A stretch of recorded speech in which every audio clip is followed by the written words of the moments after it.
Friends, this is the first time we're having an in-person meeting in 3 years, of course.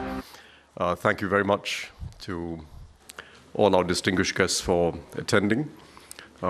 It's a real pleasure for us to be meeting in person for the first time in 3 years, and a real pleasure especially to be hosted by Kristalina Georgieva, Managing Director of the IMF, and her whole team. Thank you very much, Kristalina, for hosting us this time. We have, as usual, an excellent cast of speakers, all prominent faces in global finance and economics.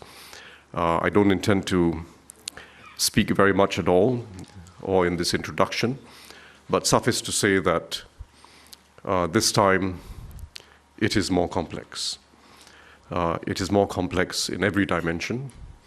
I noticed that our first panel is called Policy Responses in a Pandemic and Conflict-Impacted World, but it's not just the pandemic, and it's not just geopolitical conflict.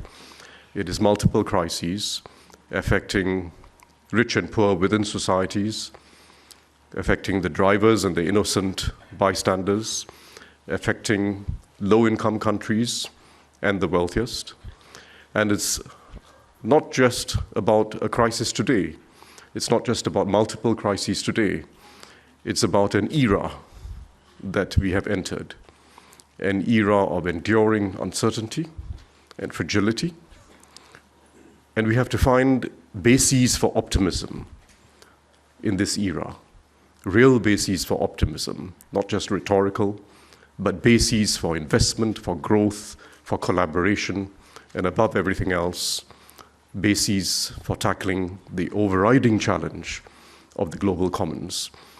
And I'd like to start by requesting Kristalina to give us a perspective that addresses the themes of both our panels, the first panel being that focused on monetary and fiscal policy and macroeconomic policy in general, and the second panel concerning a very worrying prospect of debt distress in several regions of the world. Kristalina, thank you. Thank you. Thank you very much, Tarman. It is very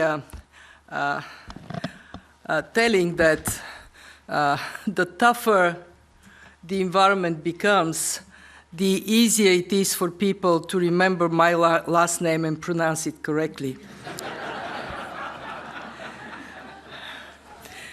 And it is because, indeed, the IMF is a countercyclical institution by the nature of our mandate, and we are in a particularly complex time today. It is a fundamental shift from the last decades of relative predictability that led us to enjoy the benefits of a rule-based international order, translating into improvements in standards of living for hundreds of millions of people, low inflation, low interest rates, to a period of time of much higher volatility, a period of geopolitical tensions and risks of fragmentation of the world economy, and what we are experiencing right now, high inflation, high interest rates that demand the focus of attention of policymakers. And this is what happened during this week. What gives me ground for optimism is the unity of purpose we have pursued during the meetings, and the fact that we are coming out of the meetings with a much clearer focus of what is necessary to stabilize the world economy and put it on a sounder footing for tomorrow. Not easy, but clear. So what is the path in this period of uncertainty that we can foresee we have to step on? First, a recognition that inflation is a tremendous risk for growth and well-being of people. And therefore, we have to focus on winning the fight against it. For central banks, almost everywhere, Kuroda-san, Japan is this healthy exception, are now at the time when they have to increase interest rates in a consistent and prudent manner to bring inflation down, and most importantly, retain inflation expectations well anchored. Second, we have a clear recognition that we are in a much more complex policy environment today than we were in 2020, when once we diagnosed the economic fallout from COVID, we had monetary policy and fiscal policy all working in the same direction of accommodation, whereas today monetary policy tightens, whereas fiscal policy has to recognize the hardship on people and come up with well-targeted and temporary measures to support the most vulnerable. And there we got a very strong call from our membership for the fund to be specific in our bilateral surveillance what exactly we mean by targeted and temporary measures, and use our multilateral surveillance for our members to share experience and learn from each other. 3, there was a recognition that risks to financial stability are growing. A rapid and disorderly repricing of assets could be magnified by existing vulnerabilities such as high public debt and also poor liquidity in some parts of the financial market. 4, we recognize that what makes economies strong is the relentless pursuit of structural reforms. And I remind people, my predecessor, our fantastic Christine Lagarde, saying, when the sun is shining, fix the roof. Remember this message? Yes? Okay. So here I am coming in her footstep and saying, those who haven't fixed the roof when the sun is shining, now it is pouring, you guys better get up there and fix it. And actually, joke on the side, it is paramount to have strong fundamentals in a more shock-prone world we are now going to be living. And last but not least, there was a very clear recognition that emerging markets and developing economies are at particularly high risk. They are being hit by high food and energy prices, high inflation, and on top of it, strong dollar. The high level of debt for many of them, it has gone up during COVID, and the high costs of servicing this debt at the time of interest rates climbing. And that recognition that we have to mobilize to support emerging markets and developing economies, especially the IMF and the multilateral development banks, our responsibility to do it has been very clear. It also brought a message to major central banks, especially to the Fed. I want to quote the Minister of Finance of Nigeria, who said, "I wake up every morning thinking about what the Fed may have done." And that is a reality for emerging markets. It also puts an extra responsibility to major central banks, how they communicate, but also to the fund, what we do. So we are in that a place of recognizing that stabilizing the world economy is possible, but only if we have prudent policy response and if we work together. I want to tell you what we are mostly worried at the fund, and it is missteps. It is unfortunately, at the time of uncertainty, the probability of making a mistake, policy mistake, is high. And we have to recognize that may happen, and that corrective measures would be then appropriate, and that we have a responsibility as an institution to keep a mirror in front of our members so they can see themselves clearly, you know, comb your hair, get your makeup, do what is necessary as you see your situation clearly. I want to make a point that the meetings were actually quite uplifting on recognizing that there are challenges we can only address working together. Yes, there is geopolitical tension. Yes, it translates into geoeconomic fragmentation. But there are areas where the world simply cannot succeed without us working together. Climate change.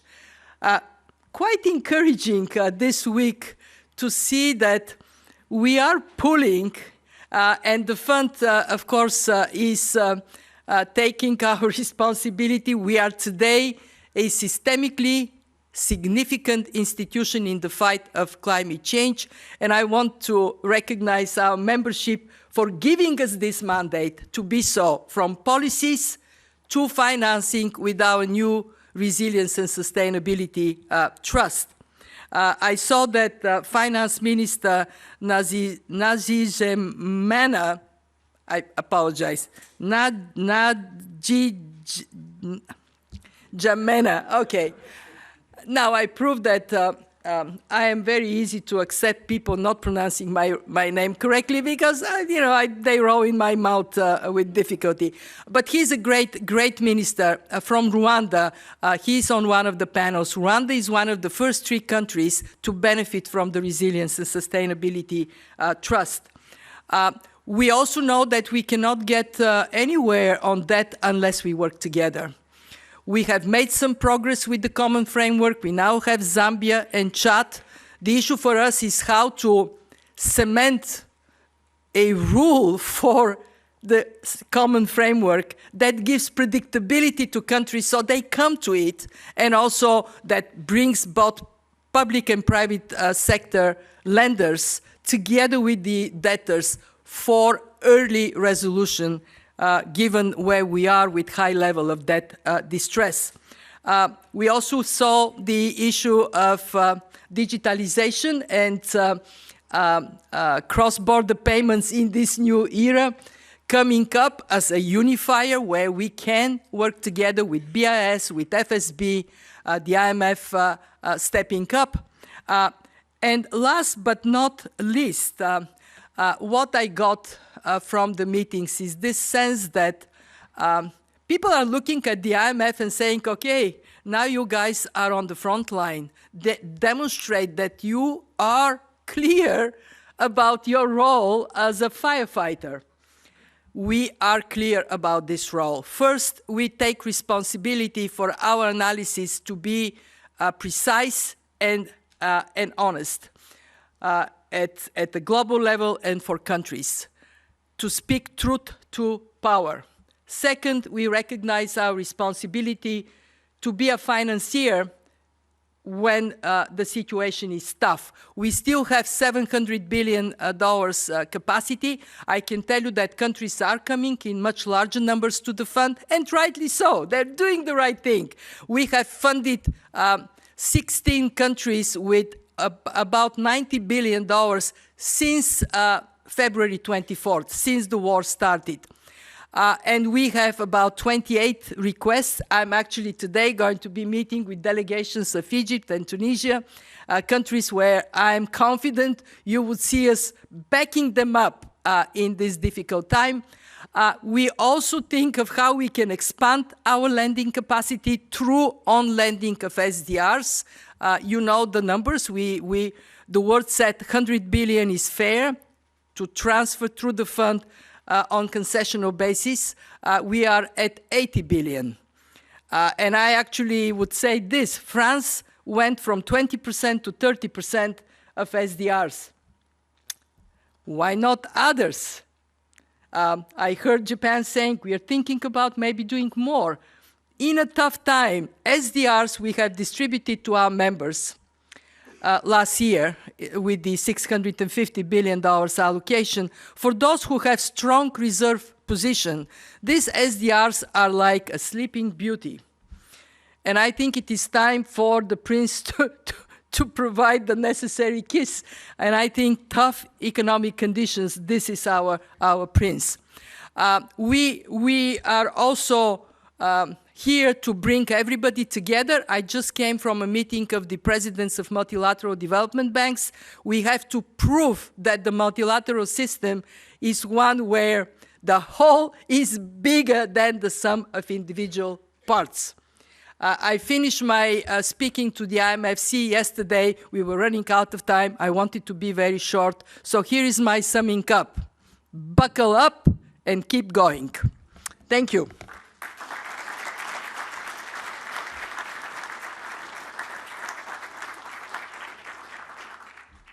I'd like to ask the panelists for panel one to please come up and join us on the stage, please.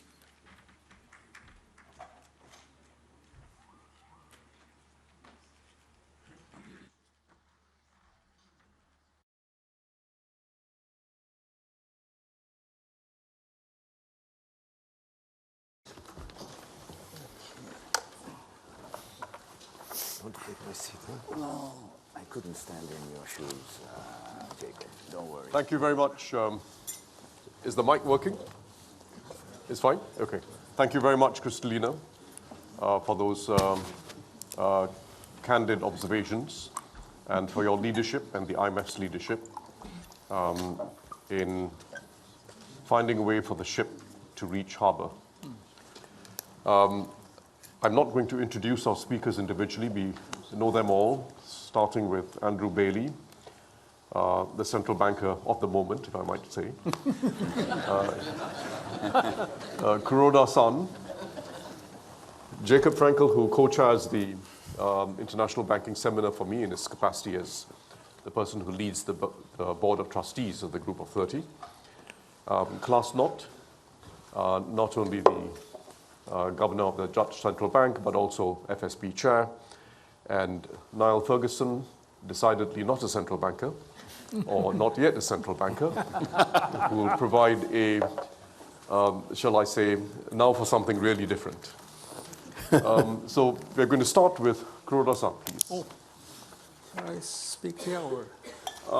Yeah? I think for speed, why don't we, are you okay speeding here? Yes, no. Yeah? Yeah. I think so. Okay. Thank you, Mr. Talman. Today, I would like Would to... you prefer to speak for Oh, yeah, All right. They have notes in it. Because of the notes, it makes it cumbersome. I don't know. You want me to go up? Yes, it's better. Thank you, Mr. Talman. Today, I would like to talk about the policy responses since the pandemic began, mainly in the context of Japan's monetary policy. Let me start with the policy responses to the acute shock posed by the pandemic. In the wake of the COVID-19 outbreak, the Bank of Japan acted nimbly to stabilize financial markets through the ample supply of funds. In addition to the provision of yen funds, the provision of US dollar funds through cooperation with 5 other major central banks was extremely effective. To support corporate financing, the Bank of Japan substantially increased its purchases of commercial paper and corporate bonds. Furthermore, a new facility was introduced to provide funds on favorable terms to financial institutions that made loans in response to the pandemic. Other central banks also implemented measures to stabilize financial markets and support corporate financing. As a result, tensions in global financial markets eased, and bankruptcies remained at low levels. These measures drew on lessons learned from the global financial crisis. I believe that the experience gained from the crisis, where liquidity was provided in a timely manner on a global basis in response to the acute global shock, was useful in addressing the latest crisis. As economies have gradually reopened, the role of such pandemic responses is coming to an end. In fact, the Bank of Japan decided last month to phase out the facility.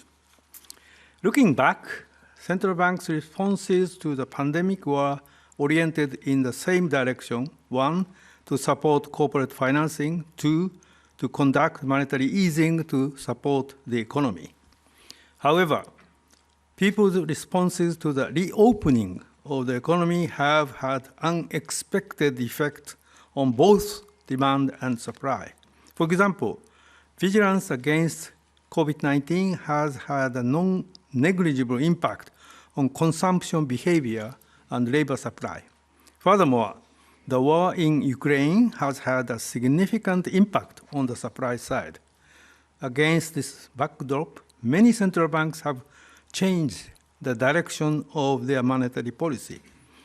For instance, in the United States and Europe, central banks have shifted to fighting inflation that has risen to nearly 10%. On the other hand, while headline inflation in Japan is above the price stability target of 2%, this is mainly due to cost-push factors from abroad, such as rising energy and food prices. When excluding all of those factors, inflation runs at 0.7%. Since headline inflation is expected to fall below 2% next fiscal year, the BOJ is continuing with monetary easing. I will now explain the differences in price dynamics that underlie the policy differences between Japan on the one hand and the US and Europe on the other, focusing on three aspects. First, the upward pressure on prices from demand side is smaller in Japan.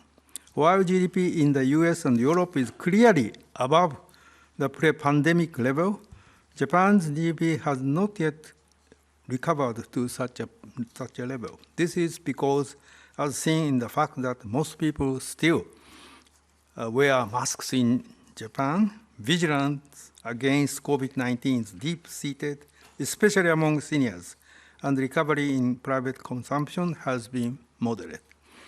This contrasts with the United States, where private consumption, including dining out and travel, has been vigorous, as consumers are using savings that had built up during the pandemic. In short, the momentum of economic recovery from the pandemic has depended on differences in consumers' responses.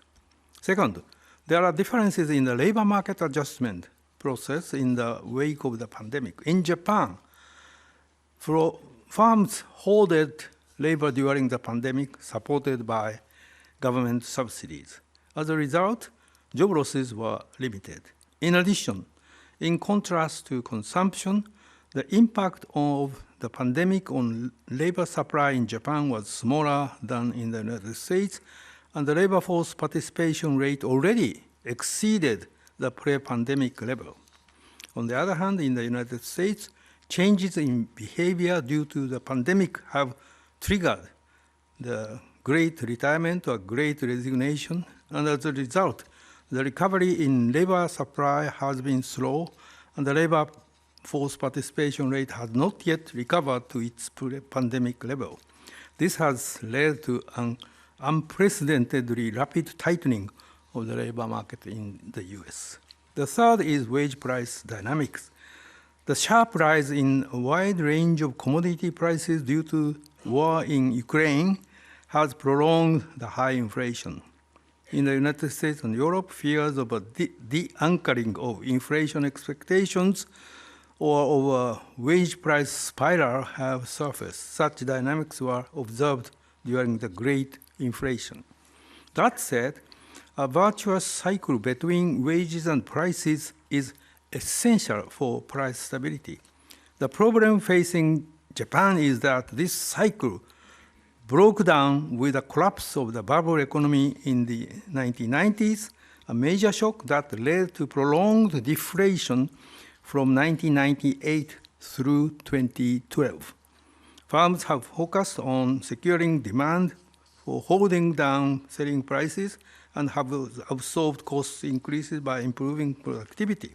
In this way, they have withheld from raising prices, and both labor and management have favored employment stability and avoided raising wages. In other words, prices and wage setting based on the assumption that prices will not rise has become the norm and deeply entrenched. The BOJ has been conducting QQE to meet the challenge of changing this norm and restoring the virtuous cycle between wages and prices. Nearly a decade of QQE, together with government measures, has steadily improved the economic and employment situation, even though the price stability target has not been achieved in a sustainable and stable manner. The inflation rate has been positive territory, and there have been signs of change in the mindset regarding prices and wages, as reflected, for example, in the increase in base pay for 9 consecutive years. Given these three aspects of current dynamics in Japan, the BOJ considered it appropriate to continue with monetary easing to support the economy, to ensure a shift in norms, and to ensure the price stability target in a sustainable and stable manner, accompanied by wage increases. Finally, the pandemic and conflicts are ongoing risk factors for some time and may bring about structural changes. The pandemic and consequent changes in digitalization have affected the structure of the economy and the way people work. Moreover, from a broader perspective, it is possible that conflict around the world may affect the trend of globalization, which has been a major engine of global economic growth. So depending on how households and firms respond to these changes, factors such as medium to long-term growth expectations, potential growth rate, output gap may be affected. So central banks need to carefully examine the mechanisms through which these risk factors affect demand and supply and conduct policies based on the premise of a large degree of uncertainty. This will continue to be a major challenge for the conduct of monetary policy. Thank you.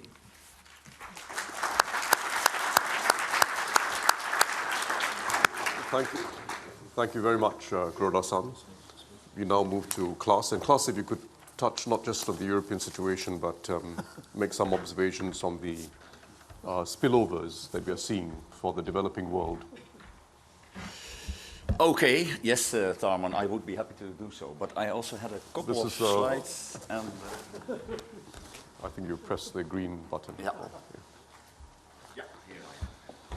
So, good morning to all of you, and thanks for inviting me on this panel on the global economy and global financial stability, not to say the least here.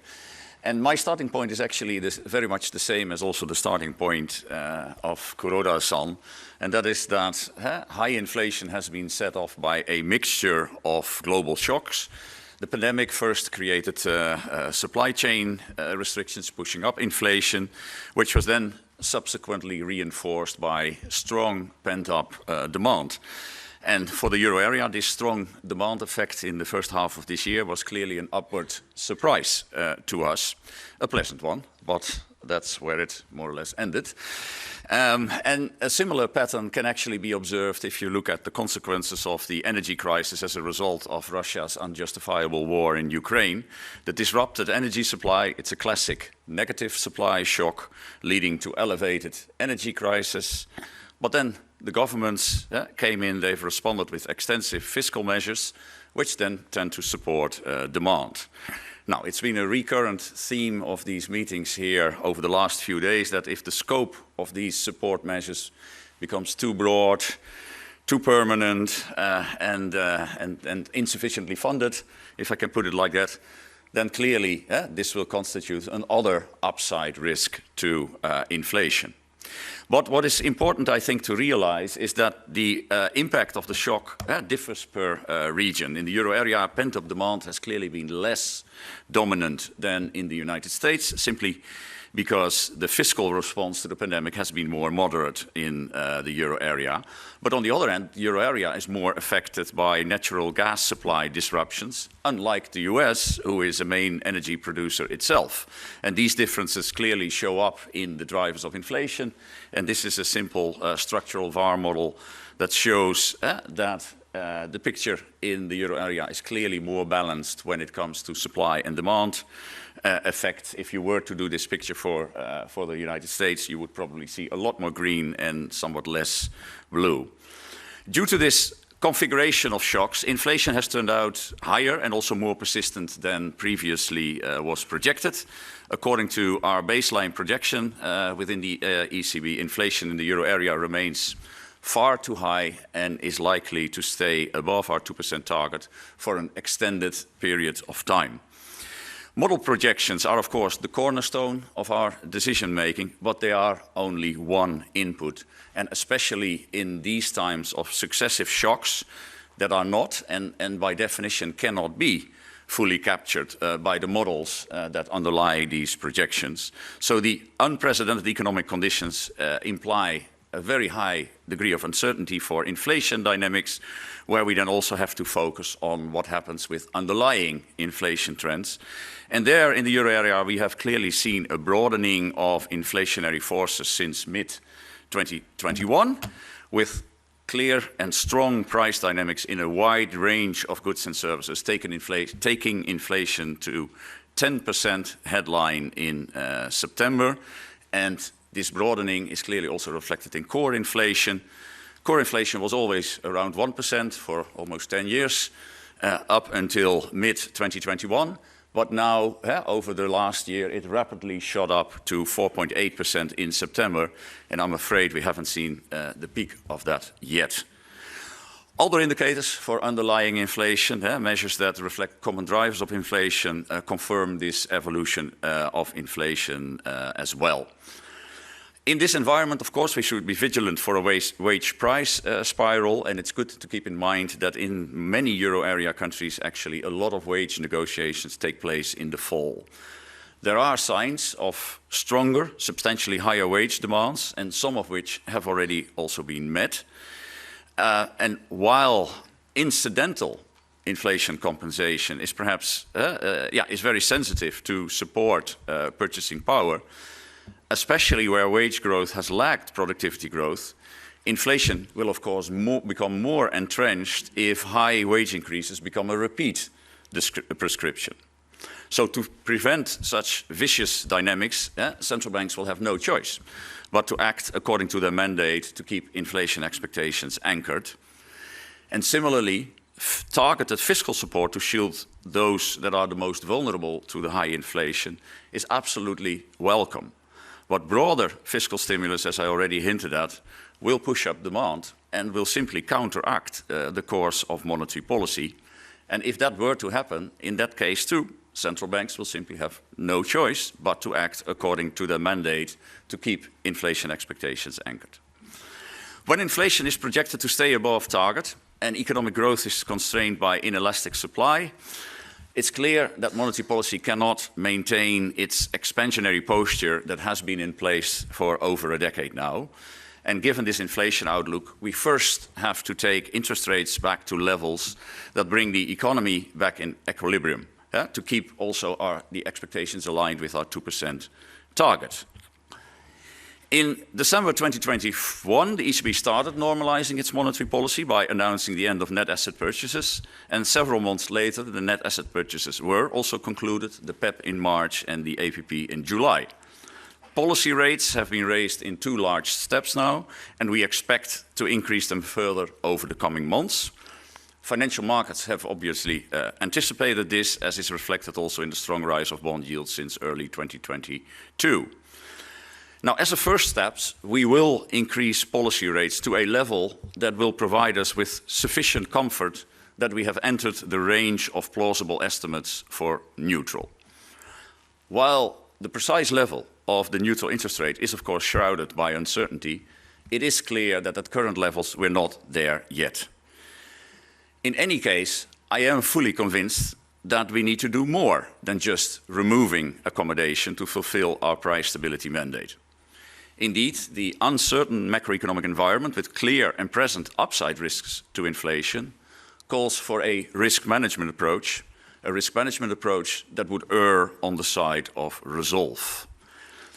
In line with our strategy review, the larger the risks of inflation expectations moving away from our 2% target, the more forceful our response will simply have to be. For now and for the next few months, we will thus be guided onwards and upwards by our data-dependent and meeting-by-meeting approach. And I should add that I do not expect policy rate hikes to come to an abrupt end. But it is also true that the farther we hike and the closer we come to restoring a credible prospect of inflation moving back to target, the smaller future rate steps will likely become. The level to which the policy rate will have to be increased also depends, of course, on the calibration of other tools, including the runoff of the central bank balance sheet. Once we have reached neutral territory with our policy rate, it makes sense to consider the roll-off of asset purchases by limiting reinvestments. And this would help transmitting our tighter monetary policy also evenly across the entire yield curve and ensure that all monetary instruments work in the same direction. Model simulations indicate that lifting the policy rate in tandem with an upward term premium effect helps to reach the target more efficiently, as it lowers both peak inflation and also the required terminal rate. I do believe, however, that we should move gradually here. And to this end, it also makes sense to distinguish between our two asset purchase portfolios, APP and PEPP, the Asset Purchase Program and the Pandemic Emergency Purchase Program. The former is an instrument exclusively to steer the monetary stance and should therefore simply be seen as a complement to the policy rate. But the PEP plays a dual role in our toolbox by also countering serious risks to monetary transmission related to the pandemic. And it implies that decisions about unwinding these programs do not have to run in parallel per se. Now, finally, on monetary policy, to ensure that the stance is also transmitted smoothly across all euro area countries, the Transmission Protection Instrument was introduced in July 2022. It supports price stability in the euro area as a whole while preventing unwarranted disorderly market dynamics. The combination of PEP's built-in flexibility with respect to reinvestments, the newly created TPI, the already existing outright monetary transactions, that makes for a richly filled toolbox to counter any unwarranted disorderly market dynamics that would in turn threaten to derail the pursuit of our price stability mandate. Now, that is all I have to say on monetary policy. Tharman, you asked me to also say a few words on global financial stability. It is crystal clear that, of course, this sort of situation that we are in, very high inflation, slowing growth and rapidly rising financing costs everywhere in the economy, that's a situation we haven't seen for 40 years. It sort of brings some vulnerabilities to the fore that were already there for much longer but will now become much more urgent.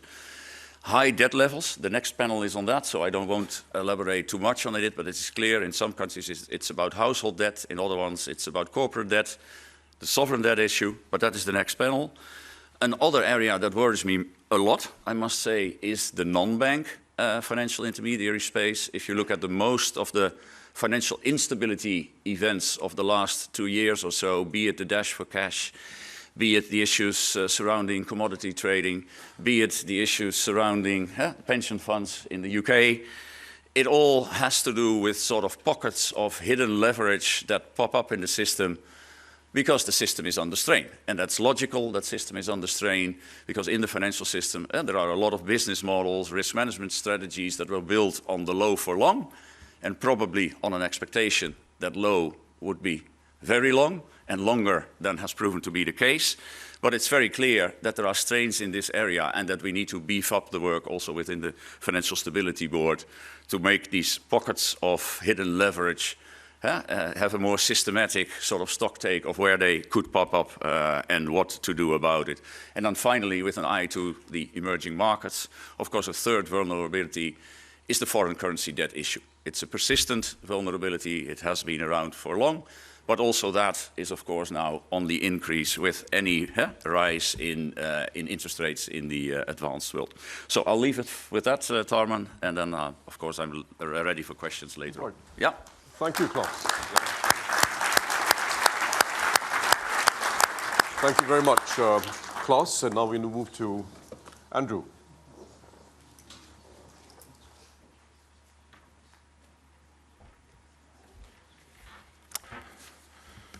Well, thank you very much, Tom. And can I add my congratulations to bringing the G30 together again in person. It's really very welcome. We are, of course, getting together in person in what are really the most difficult of times, as others have said. And I think in saying that, we should recognise that however difficult each of our positions is, and we can all describe that, nothing compares to the suffering inflicted on the people of Ukraine. I think in these times, I personally always feel that a large measure of stoicism is called for, and particularly the view of the Stoics that the best indication is what we do and how we behave rather than what we say. But there is an important role for communication. And so I will set out the key elements of UK monetary and financial stability policy as I certainly see them. Just as others have described, the UK economy has been buffeted by very large disturbances in the last 2.5 years or so. There I would point to COVID, the supply chain issues in the COVID recovery, a shrinkage of the labour force during this period, and most recently, of course, the impact of Russia's invasion of Ukraine on energy and other commodity prices. And these disturbances are very large.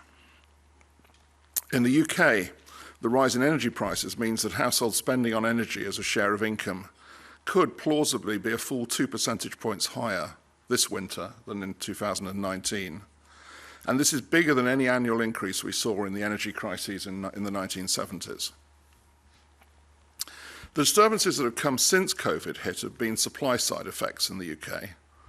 Supply chains, shrinkage of the labour force, cuts in the supply of natural gas to Europe as a whole. And I want to draw out a number of points from this to start with. The first is that when you look at overall activity in the UK economy, it has not experienced a rapid and sustained recovery from the COVID disturbance. The level of GDP on the latest reading remains below the pre-COVID level. And the problem then is that the supply side has shrunk, particularly the labour force, and the economy has been hit, as I said, by a huge shock to national real income from the war.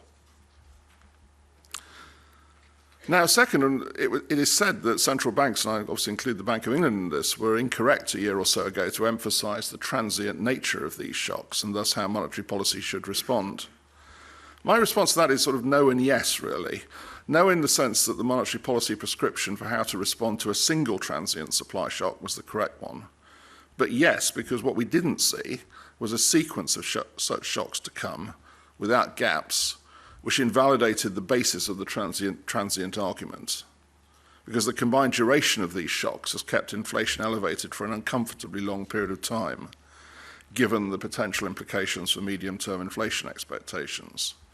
Though I would say, of course, that I think when all of us were participating in this event virtually last year, it was hard to see, of course, and predict Russia's behaviour. Third, and I think this is harder and where I'm sure economic historians will find very interesting issues to dissect, could we have foreseen the shrinkage of the labour force and the persistently low level of unemployment despite the prevailing disturbances? I'm not going to judge this, but I will say that I think the two questions that really weigh for me here are, could we reasonably have foreseen at the time that the high level of inactivity in the labour force would persist, even as the pandemic wound down, as I hope it's winding down? And should we have been more sanguine that the end of a furlough scheme, which covered 1 million jobs up to the end, would have no discernible impact on unemployment. But that's really all history. It shapes where we are today, though. Meanwhile, of course, Russia has perpetrated its illegal invasion of Ukraine, setting off the disturbance that has run through the world economy. For the UK, as I noted earlier, and for many other countries, it has been a huge negative shock to real income and to the position of households and businesses. It affects most severely the most vulnerable and least well off because energy as a necessity of life is a much larger part of their consumption. And for us at the Bank of England, it's created a huge challenge for monetary policy because inflation is, of course, well above its 2% target. In early August, we estimated that the direct effects of higher energy prices, that's not including the indirect effects, I should stress, would contribute around 6.5 percentage points to inflation towards the end of this year. Our assessment then was that inflation would peak around 13% and then come down sharply, other things equal, to the 2% target in 2 years' time before falling further to a bit under 1% in 3 years. Now, much of the discussion then in the MPC was around how equal other things really would be. To what extent would the tightness of the labour market exacerbate the impact of energy prices on inflation expectations and thus cause higher inflation to be more persistent? Meanwhile, the impact of the energy price shock has, throughout Europe and beyond, posed a huge challenge for governments and for fiscal policy. And the consequences of the shock for people are huge and disturbing. Governments have naturally responded. The UK government has introduced a 2-year price cap for domestic household energy prices and a 6-month cap for businesses. This is a major intervention, but it's understandable. The consequences for monetary policy are important. It should cap the peak of inflation, we think, at around 11%, and it should lead to a more rapid fall in inflation back towards target. And other things ought to be more equal because there is greater confidence in the profile of retail energy prices during the period on which monetary policy focuses. But I should stress that, of course, it remains to be seen whether other things really will be more equal. We can't take that for granted, I'm afraid. And we will have to keep a very close eye on that situation. Now, the price cap will add to demand relative to what it would have been without the cap, and thus what we thought in August. It will therefore add to inflationary pressures towards the later part of the 2-year period on which we focus. This is the point at which we thought inflation would come down to and then go below target. Lastly on this, we also have to think about what energy prices will be when the cap is lifted. Now, more recently, the UK government has made a number of fiscal announcements and has set October the 31st as the date for a further fiscal statement. The MPC will respond to all this news at its next meeting in just under 3 weeks from now, just after the 31st of October. This is the correct sequence, in my view. We will know the full scope of fiscal policy by then. But I repeat what I've said already. We will not hesitate to raise interest rates to meet the inflation target. And as things stand today, my best guess is that inflationary pressures will require a stronger response than we perhaps thought in August. Now, UK financial markets have experienced some violent moves in the last few weeks, particularly at the long end of the government debt market. And this has put the spotlight on the flaws in the strategy and structure of one important part of a lot of pension funds, as Klaus referred to. At the Bank of England, we've had to intervene to deal with a threat to the stability of the financial system, our other core objective. Now, there may appear to be a tension here between tightening monetary policy as we must, including so-called quantitative tightening and buying government debt to ease a critical threat to financial stability. And this explains why we've been clear that our interventions on the latter point are strictly temporary and have been designed to do the minimum possible and necessary.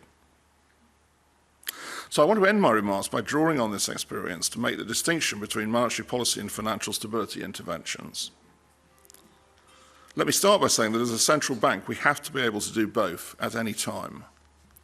We cannot decline to do one because it appears to be at odds with the other. For me, the test is whether we can still operate each policy in accordance with its objectives at all times. And the answer for me during this period has been yes. But let me elaborate on the difference between the two with 3 important points. I'll start the first is one of definition. Monetary policy should be seen as the active setting of interest rates, or more broadly influencing risk-free yields in order to meet the inflation objective given prevailing economic conditions. Financial policy, meanwhile, has a broad sweep. In the context of our recent gilt market operations, it is aimed at preventing overall financial stability from being threatened by severe dislocations in some financial markets. It's not about steering market yields towards some particular level, but rather preventing them from being distorted by market dysfunction. Now, that distinction may not always be as clear in practice as it is in principle, but on this occasion I think it was. The jump in long-term yields in the hours before our intervention was accompanied by a sharp widening in bid-ask spreads. For shorter maturities, historically the more liquid part of the market, both yields and spreads moved significantly yes. We've had a very clear message from market participants about the stability-threatening dynamics of this process. On that first day, it took only a small number of purchases to reduce the 30-year yield very significantly. So all this suggests that whatever the fundamentals, the particular behaviour of the long end of the curve was caused by a liquidity event. Second, the operational details also differ significantly. The MPC's decisions on QE have targeted a specific stock of asset holdings. But for financial stability purposes, we're not looking to buy any particular amount or cap or control yields. Our aim was to restore liquidity and to provide time for so-called liability-driven investment funds to reduce leverage. Unlike QE, our financial stability operation was very much a short-term one. It ended yesterday after only 2 weeks of operation. The third and last point is that the MPC is not using the stock of asset holdings as an active tool of monetary policy at present. As we've made clear over a number of years, once bank rate was away from the lower bound and could move in both directions, the intention was to unwind the stock of QE gradually and predictably, and in a way that wasn't bound to underlying economic conditions. Because instead, monetary conditions are now steered by bank rate, the primary instrument of policy. And should monetary conditions prove too loose to meet the inflation target, given the economic news, it's bank rate that responds. And whatever the source of any disturbance to monetary conditions, the MPC is free to offset these disturbances by means of its primary instrument, bank rate. But I'll just end by saying that I think this example and this case study, if you like, shows that in difficult times we need to be very clear on this framework of intervention. Thank you.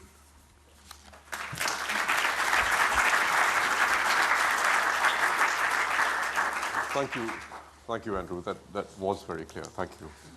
Over to you now. Would you prefer to speak from? Yeah. Mm-hmm.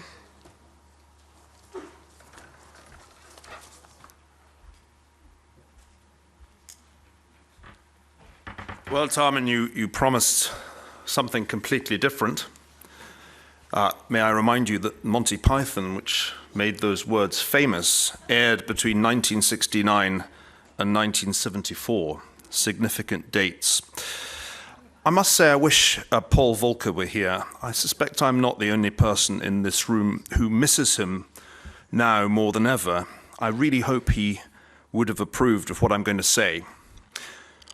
During the interwar era, in other words, the period between Cold War I and Cold War II, many economists and policymakers lost sight of the role of war in the global economy. Because the wars of the interwar era were quite small. Bosnia, Afghanistan, Iraq, more closely resembling colonial policing operations, we forgot that war is history's most consistent driver of inflation, debt defaults, even famines. And that's because large-scale war is simultaneously destructive of productive capacity, disruptive of trade, and destabilizing of fiscal and monetary policies.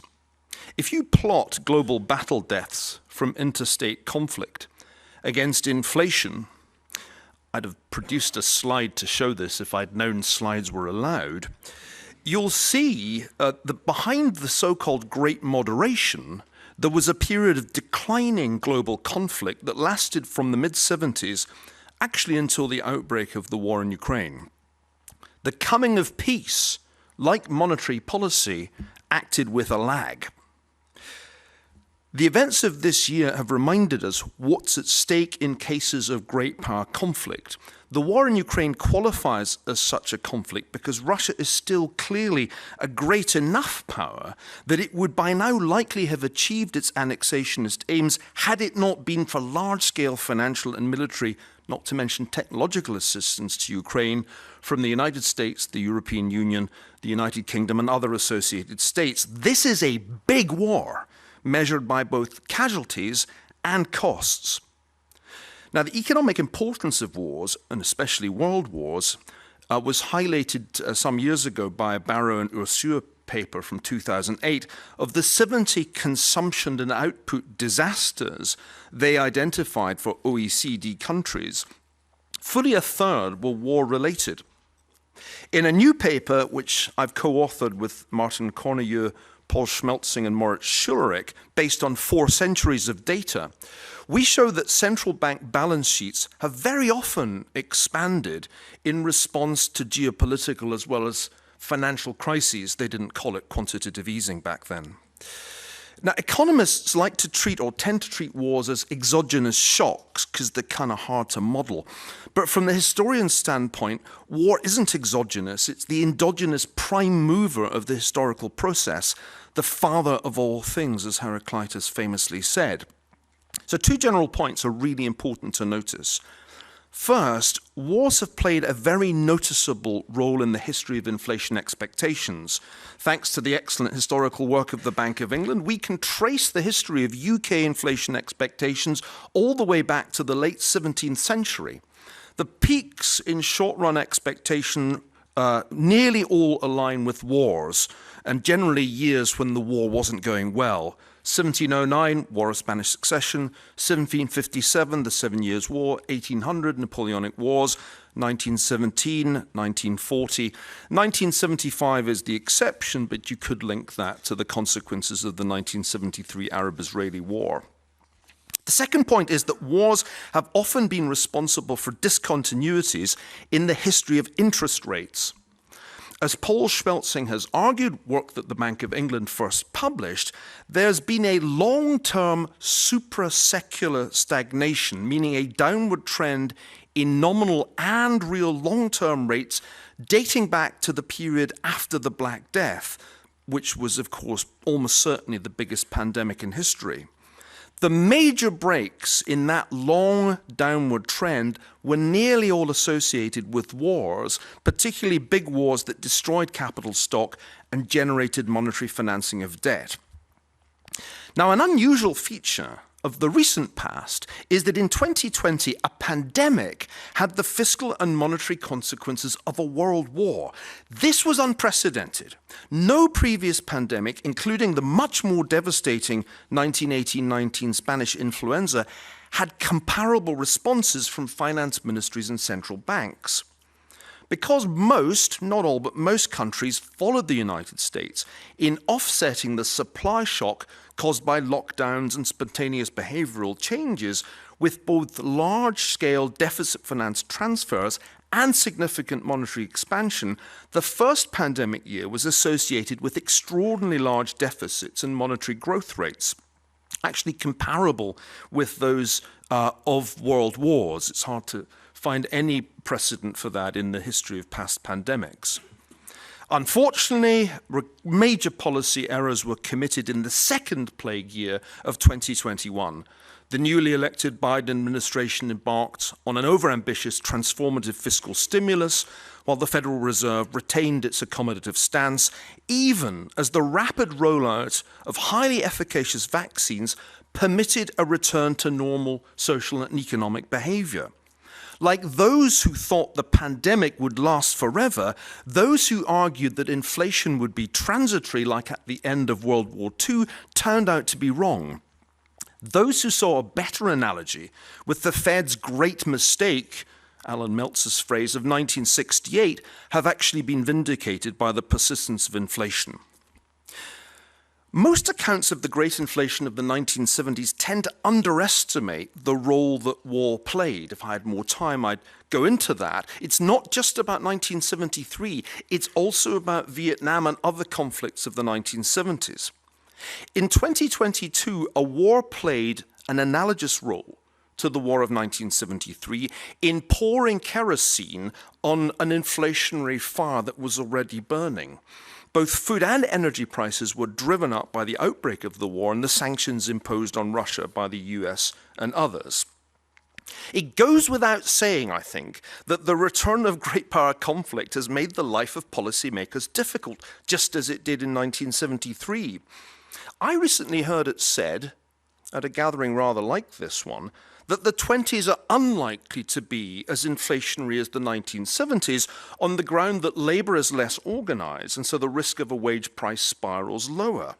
But I want to draw your attention to 10 important differences between our contemporary situation and the situation in the 1970s. 1. Monetary growth rates were significantly higher between Q2 2020 and Q2 2021 than at any point in the 1970s, and they remained in double digits even after velocity had recovered. That was the policy mistake in my view. 2, productivity growth is lower today, much lower actually in all OECD countries than it was in the 70s. 3, demographic trends are worse today, with significantly higher dependency ratios. 4, the fiscal positions are much worse today, with much larger stocks of debt and projected deficits, not least in the United States. 5, financial markets are more complex today and therefore more fragile. There were no such things as liability-driven investment strategies for pension funds in the 1970s. The events of March 2020 exposed, in my view, a comparable fragility in the US Treasury market. Lots of schadenfreude are directed at the UK in the last few days, but let's be careful and not assume that this really is all a consequence of Britain's Monty Python politics. I don't think it is. 6, then we had pollution, now we have climate change. 7, our political stability looks a lot worse than it seemed even at the time of Watergate. Example, in a recent poll, Americans were asked, do you think the nation's democracy is in danger of collapse? 69% of Republicans and the same percentage of Democrats said that they did think so. 8, the current war in Ukraine is lasting much longer than the war of 1973, approaching 8 months compared with 19 days. So far, number 9, there's no sign of détente. Remember détente in the 1970s? In Cold War II, quite the opposite, in fact. So there's a non-trivial risk that we could soon witness a confrontation between the United States and the People's Republic of China over Taiwan. 10th, and finally, although media attention currently focuses on the women's protests sweeping Iranian cities, it's worth recalling that these coincide with the failure of the attempt to revive the Iran nuclear deal, meaning that the Iranian regime will likely speed up its effort to acquire a nuclear weapon, increasing the probability of a war in that region because no Israeli government, whoever is prime minister, is going to countenance a nuclear-armed Iran. So, in conclusion, we may get lucky. We may just rerun the 1970s. Though judging by recent events in the UK, we may do it at a rather higher speed, from the Barber budget to the winter of discontent in a matter of weeks rather than years. But, and this I mean very seriously, there is a scenario in which we get something closer to the 1940s, in which regional great power conflicts coalesce into something like World War III, albeit with smaller armies, many unarmed weapon systems, unmanned weapon systems, and far more powerful and accurate bombs. In such a scenario, ladies and gentlemen, we'll have to look for guidance not to Paul Volcker, but to Mariner Eccles, a now forgotten name, and Montague Norman, and we'll look back, I suspect, on the phrase quantitative tightening as an eccentric idea that almost no one was able to execute, the monetary policy equivalent of Monty Python's Ministry of Silly Walks. Thank you very much.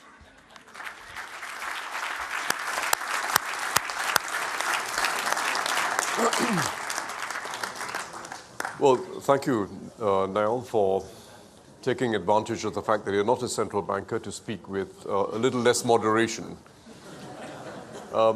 Questions now. Keep it snappy. Identify yourself. Questions from any quarter. We'll start with the lady in the third row. We have microphones? There's a roving microphone, I think. Is someone... Thank you. And by the way, could you keep all our mics on the panel so that it saves time? Thank you very much. Puma Kemes from Autonomous Research. If anything, we've been reminded that low probability events are not zero probability events. So not to make our esteemed panel rerun your nightmares, but what keeps you up at night? And if it is non-bank institutions, what is available in the richly available toolkit? Thank you. Thank you. We'll take one more question first. Mohammed, you're about to say something? Good. I thought you were. It was an invitation. Okay, answer that question. Klaus, you want to start on that? Yeah, well, I have already partially answered. First of all, nothing keeps me awake at night, because I think there's nothing to be gained by... well, unless, of course, we were to have a crisis like in the UK, then probably I would also have to make a few all-nighters. But no, I already sort of answered that. I think the NBFI space is clearly an issue of high attention. And there is an issue also there that this space, of course, is not as homogeneous as the banking space. So I think we had the global financial crisis 2008, 2009. We fixed that by significantly increasing capital buffers and resilience in the banking sector. So that's why I think currently in sort of the FSB circles, there's less concern about the banking sector. But fixing the non-bank sector in a similar manner is not as easy, because it's a very heterogeneous sort of sample of institutions with completely different investment strategies and what have you. So what can we do? Well, make sure that we dive as deeply as possible into these, what I called pockets of hidden leverage. Make sure that we open up the data that is there in this space, for instance, in trade repositories, so that we bring as much transparency to the process that is happening there. And then I still would think that sort of some accidents will happen, unfortunately so. I would love to say that I think that that would not be the case, but I think it's a realistic assumption that things will happen. And then we have to fix them, because I don't think it can deviate central banks from pursuing their inflation target. That cannot be the case, I think, as Andrew has rightly pointed out also with his UK example. We need to be, our efforts need to be geared towards separating our monetary assignment as much as possible from the financial stability one. And monetary policy needs to be solely geared towards taming inflation, and we'll have little space to do anything else. Clearly, as long as we're still on this side of the inflation peak, and any sort of prospect toward of a return toward 2% is shrouded in huge uncertainties. Thank you, Klaus. There are several people who've indicated already. We'll start with the gentleman in front, then yourself. It's the Minister from Italy. Paolo. We'll take those three first. At some point, we'll give people who are not white men a chance. So just hold on a minute, please. Good morning, Brunello Rosa from Rosa and Rubini.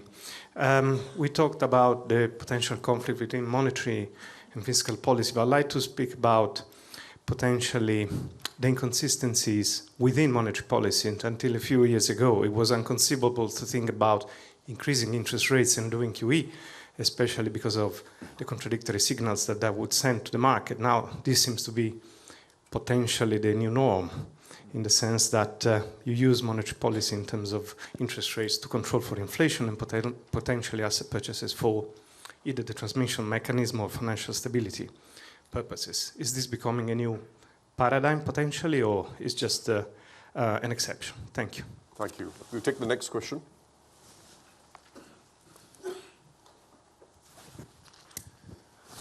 Chris Giles from the Financial Times. It's a question for Governor Bailey.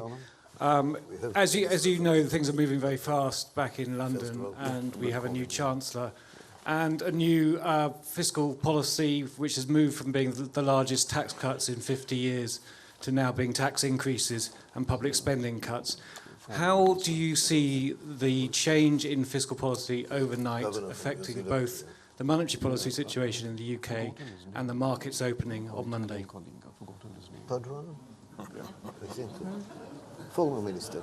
Pardon.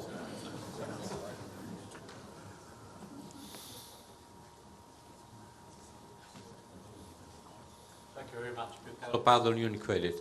This has been a fascinating panel. I have a question for the central bankers, but also for Neil Ferguson.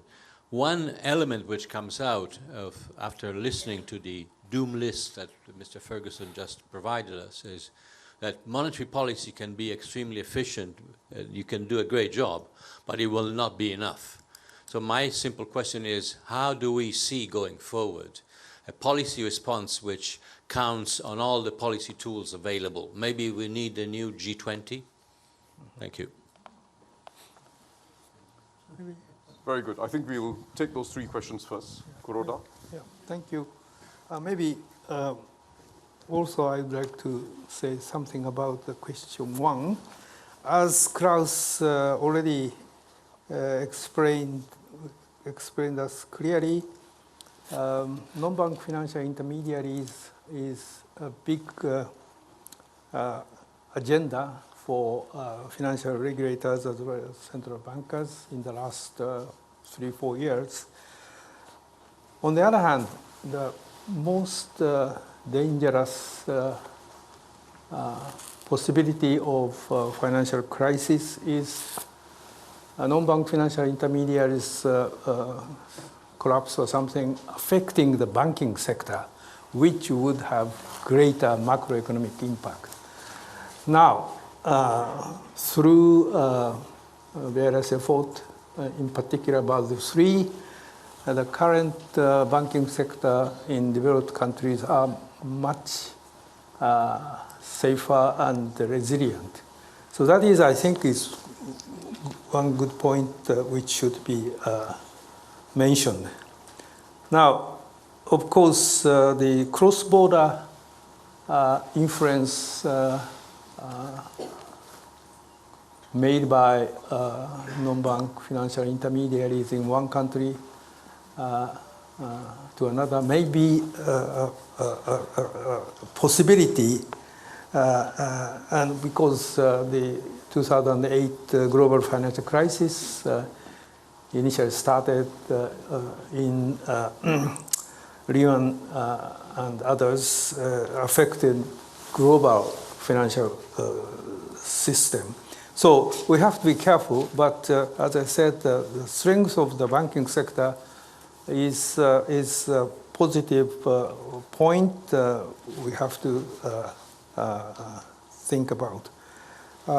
Second question, it's I think a complicated thing, and from our experience in Japan, certainly QE and the interest rate policy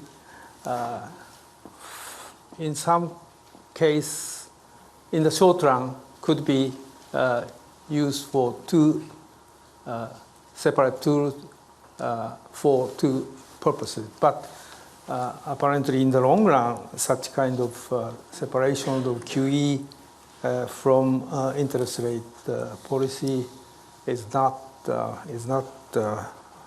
viable, I think. The question 4 is a bit complicated, and I mean, monetary policy is for price stability, and the central bank's objectives, price stability and financial stability, and various microeconomic matters, including income distribution, and so on and so forth, must be addressed by fiscal policy and structural policy, not monetary policy. So I think there's a clear limit for the central bank to do, basically, price stability and financial stability. Thank you. Andrew? Yeah, I'll take, I'll answer Chris Giles' question. I'll just make a very brief comment on the first question. Chris, I'm sure you'll probably expect me to say this, that I think it's good practice for central bankers not to predict financial markets. But what I will say is this, and it's important. I issued a statement 2 days after, on the Monday after the fiscal policy announcement made by the previous Chancellor on the Friday, and I thought I had to. It's not something, you know, I make a habit of doing, but given the situation. I also don't make a habit, like I think, like all my fellow governors, of commenting on fiscal policy as a rule, because that's not, of course, my job.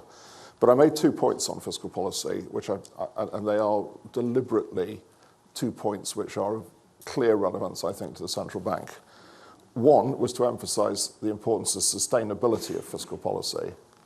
And the second, which was really part of that, was to emphasize the need, in our case, to have the Office for Budget Responsibility involved, that flying blind is not a way to achieve sustainability. And those two are very important points for me. The OBR is now very much back in the picture. I can tell you that I spoke to Jeremy Hunt, the new Chancellor, yesterday, and I can tell you that it was a very clear and immediate meeting of minds between us about the importance of fiscal sustainability and the importance of taking measures to do that. Of course, there was an important measure taken yesterday. Jeremy is now working on what will be the fiscal statement on the 31st. It's not for me, and it's not appropriate for me to constrain the choices he makes. But the very clear message I would give, and it's a clear message for everybody, including it's a clear message for markets, I can tell you there is a very clear and immediate meeting of minds on the importance of stability and sustainability. Just on the first question, paradigm or exception, the way I'd answer that is that I think, you know, we have to be in the business of being able to meet events that hit us, and we spend a lot of time as central banks doing contingency planning, determining how we can execute operations. So my very clear message is that we have to be able to do what we need to do to meet both our objectives. That's both monetary policy and financial stability. And I just draw out one point I made earlier. We are now in a world where, of course, you know, buying gilts at a point when you are tightening monetary policy, notwithstanding Niall's comments, would like to start quantitative easing. And by the way, by that, to be clear, we mean active purchasing. Most of us are doing passive runoff now, but at varying speeds depending on what we hold as the stock of assets. But we have to be able to do these things, because we can't say, as I said earlier, sorry, can't deal with financial stability because I'm tightening monetary policy. That's just not an option for us as a central bank. So we have to have a toolkit that contains both. It's nearer to paradigm in that sense. But there is a huge premium then on communication. Thank you, Andrew. Neil? Well, I don't really need to tell you what keeps me awake at night. I think I already made that fairly clear. If you don't wake up to check for alerts for geopolitical escalation, you're not really understanding how the historical process works. I think if one comes to the question of, is monetary policy sufficient, I'm reminded of a conversation I had with a previous governor of the Bank of England, Mervyn King, about a year before the financial crisis began. And I asked him, what will you do if I'm right in thinking that a crisis in US mortgages is going to have huge spillover effects? And his reply was immediately, monetary policy won't be sufficient in that contingency. We've war-gamed it a lot. Andrew, you probably are aware of this. And we know that there will have to be a substantial role for fiscal policy in such a scenario, as of course proved to be true, and also proved to be true in the pandemic. The idea that monetary policy was the only game in town, which was briefly fashionable in this community, was always a fantasy. And it bore no relation to historical reality, because historical reality, as the paper I cited cites, is that there are periods of over 400 years of very large-scale central bank accommodation of fiscal expansion. And that's how it's worked again and again, particularly in times of geopolitical or financial crisis. So I think it's fairly clear that if I'm right that there is a worsening of the geopolitical situation, you can expect there to be a fiscal and monetary response. The problem is we start from a fiscal point of view, an already quite stretched position. The only consolation is that if one goes back to British history, in the 17th, 18th, 19th centuries, debt to GDP burdens went much higher than they currently are. There's truly much more fiscal room for maneuver for developed economies than most people recognize, because they don't look back far enough. In the long-term perspective, Japan's debt-GDP ratio is not actually completely without parallel. The problem is, it seems to me, that it will be hard, having had a pandemic and then entering a period of geopolitical turmoil, for central banks to cope with the financing needs of governments in a way that is not inflationary. And I think you're bound to see considerable variance, as we saw in the 19th and 20th centuries, between countries as to how far they're able to cope with these fiscal and monetary expansions without generating inflation. I would anticipate in the quote-unquote World War III scenario that governments will increase their interventions in economic life even more than they already have, controlling prices and not just controlling energy prices, intervening in the market in other ways. That's, I'm afraid, the lesson of history. And it's why I think of the last 30 years as a strange interwar period, a quiet interlude, which we all made the mistake of thinking was a new normal. The gentleman in front, the gentleman at the back there. Yes, yourself, the one who turned around, that's right. And the lady in the middle. This is Bullard. This is Bullard. Jim Bullard, St. Louis Fed. So for the central bankers on the panel, you seem to agree that 2023 will be a year of disinflation. Is that because we're still telling the transitory story, or is that because the central banks have taken action that you think is sufficient to start to bring down inflation? And for Professor Ferguson, if you think of the pandemic like a war, especially from a U.S. Perspective, lots of fiscal spending without too much indication of where the future taxes were going to come from, and a lax monetary authority, don't you think we're switching back to the pre-pandemic equilibrium with the prospect of divided government in the U.S. and a very active Fed now? So it seems like that's a story about a soft landing and less inflation in the U.S. going forward. Excellent question. Thanks, Jim Bullard. Yes, the gentleman there. Thank you very much, Paul Sheard. It's very understandable that central bankers want to stay in their lane and not be seen to be interfering in any political processes. But given the sobering comments from Professor Ferguson about how much geopolitical issues can impact on the economy, financial system, and therefore drive the policy responses, do you feel, particularly the central bankers, that there are adequate mechanisms in place for the geopolitical decision makers to be well apprised ahead of time as they make their decisions of what the consequences further down the track may be in terms of economic outcomes, inflationary outcomes, financial stability outcomes? So you wouldn't be interfering in any sense, but you would be making sure that geopolitical policymakers were fully apprised of all of the potential consequences of those decisions. And if that is not the case, what mechanisms can be put in place to help that process? Thank you. Thank you. Next question, the lady in the back. That's right. And then the governor from New Zealand.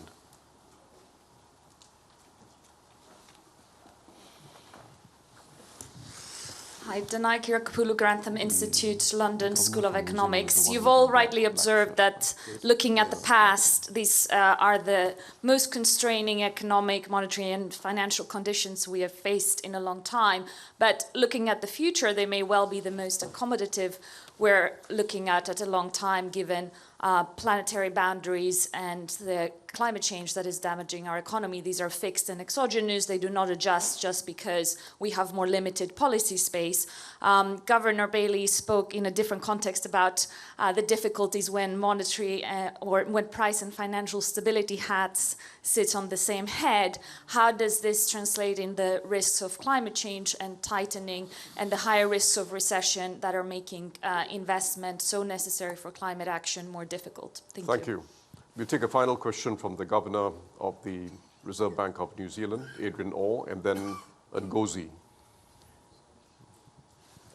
Thank you, panel. My question is for Niall, and I was really asking where you see the risks now that the big countries have woken up and are tightening at pace.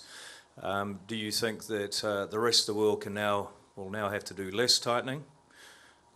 because the work is being done, or more tightening because our headline inflations are rising with falling exchange rates. So where do you see the risks with your historical perspective? Excellent question. Thank you. Ngozi Okonjo-Iweala.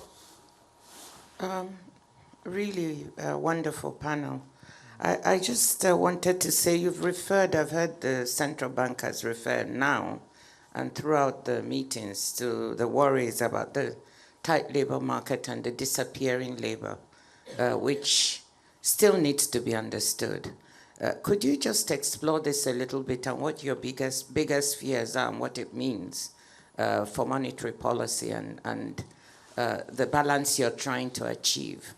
I just want to hear a little bit more. And for Professor Ferguson, maybe you can go a little bit behind the scenes on the disappearing labor and tell us historically whether you've seen this and what it means and what we should understand from it. Thank you.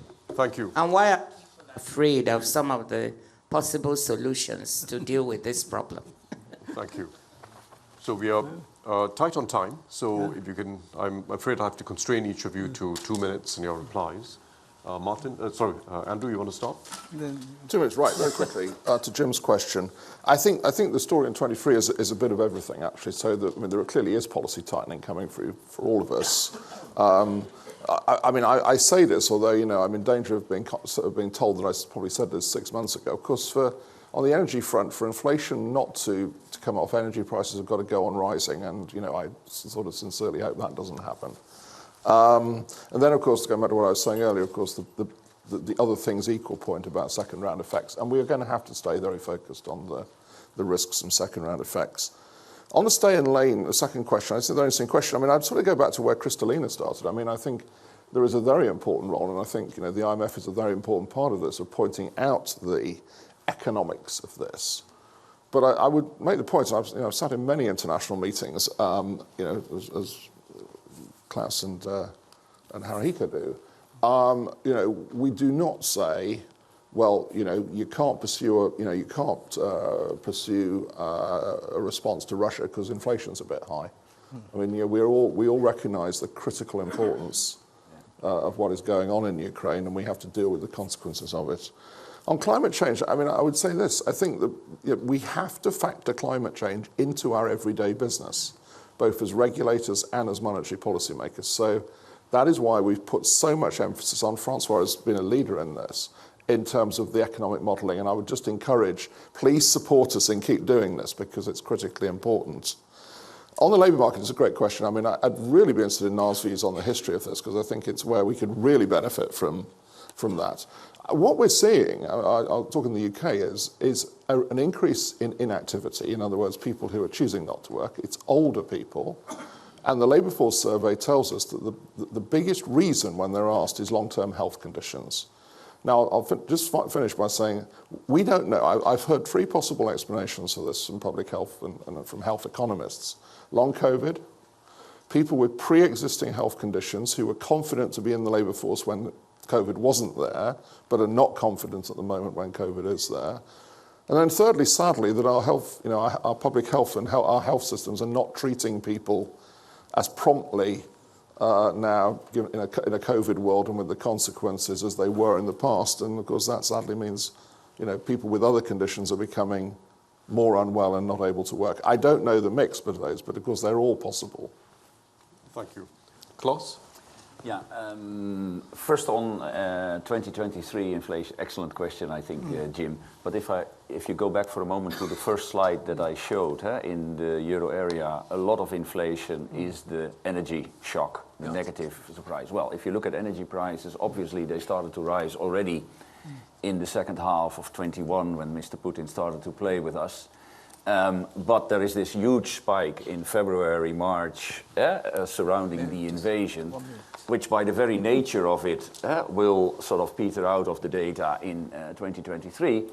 Now, if Neil is right and there were to be a significant escalation of the conflict in 2023, then of course you cannot exclude new energy shocks.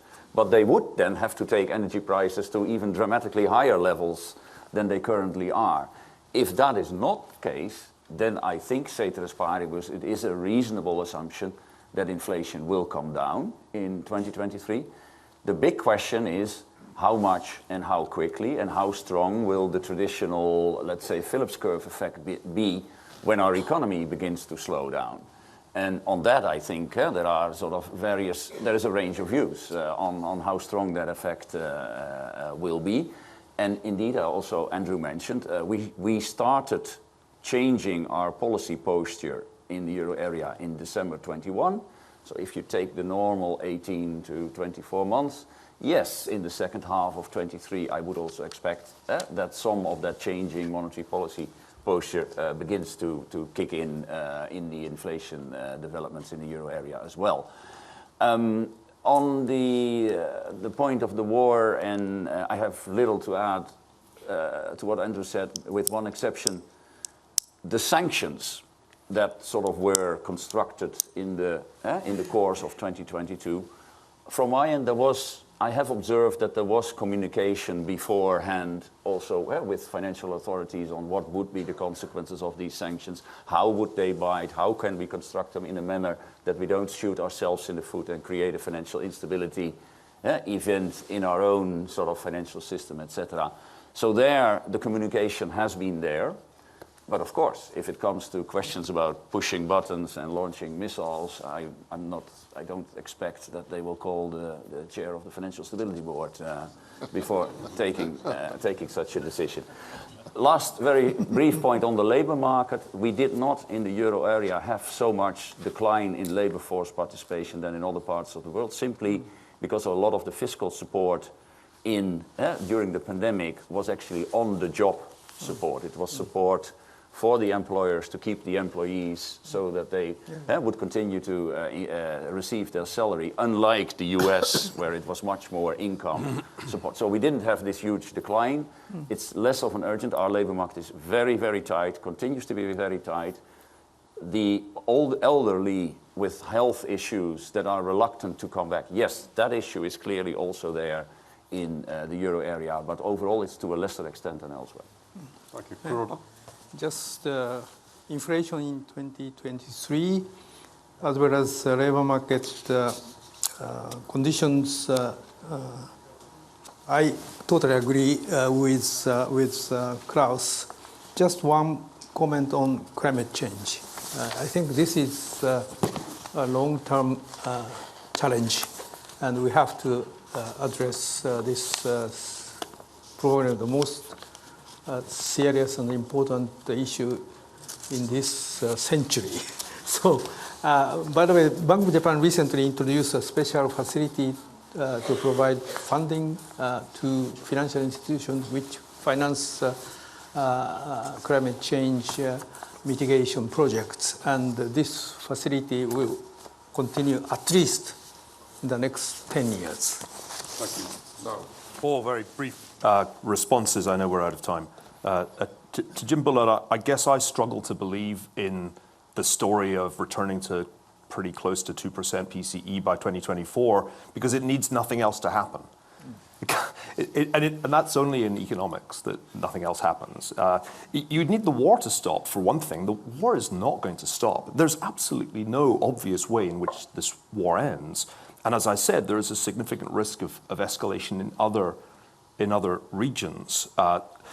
I think your point about divided government and a more active Fed is interesting.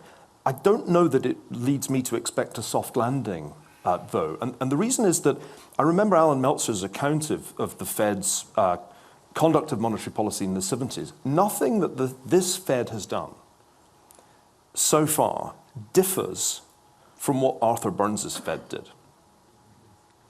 Just to be clear. So it's all very well to invoke the name of Paul Volcker, but let's just look at the Burns Fed's performance. They raised rates, but when the going got tough, they paused or reversed course. And nothing has happened to date to persuade me that that won't happen again. And I believe it will happen when the first signs of trouble in New York, in the US bond market appear.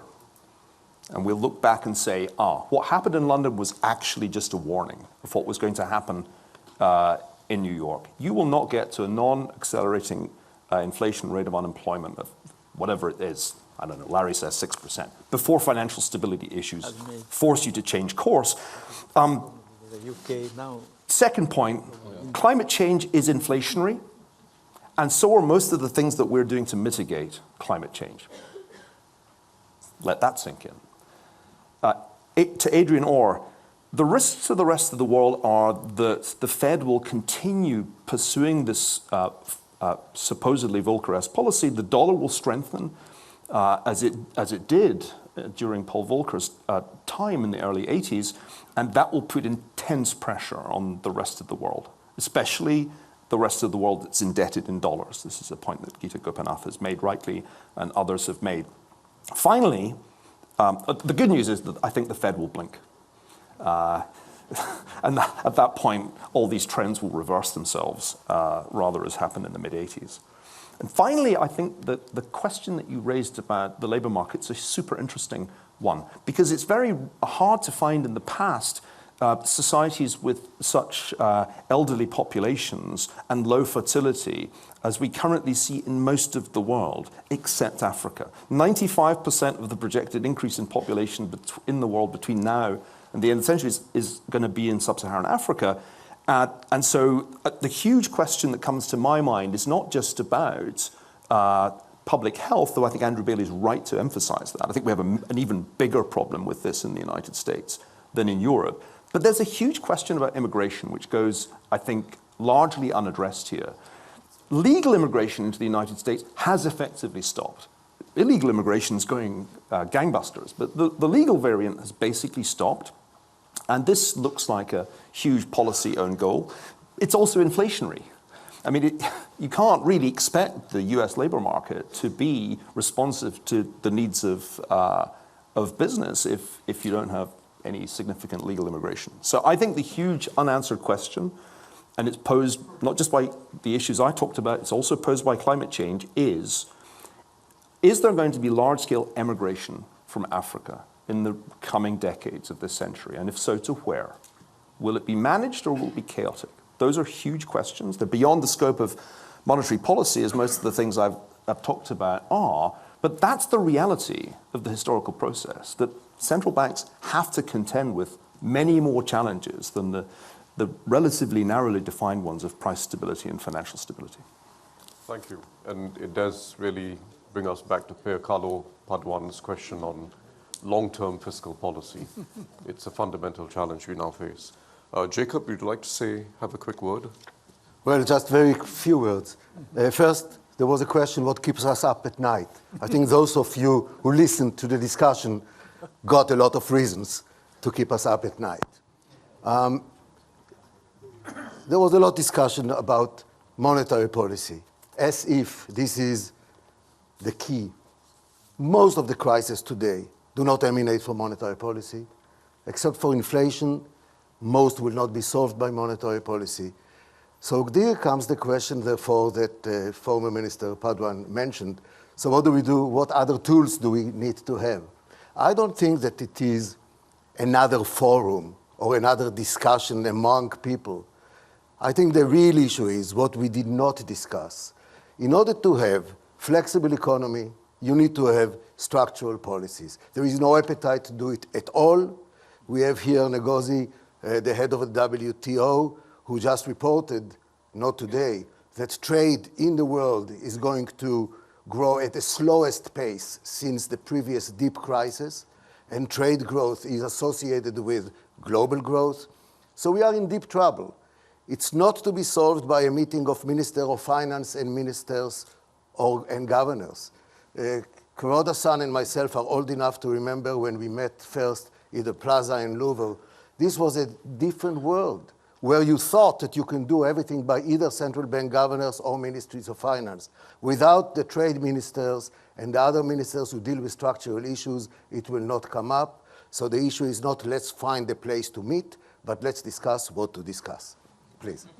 Thank you to all our panelists, and please join me in thanking them for a very thoughtful discussion.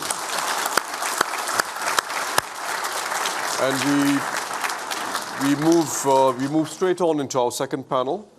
Could I invite our panelists to join us? Okay.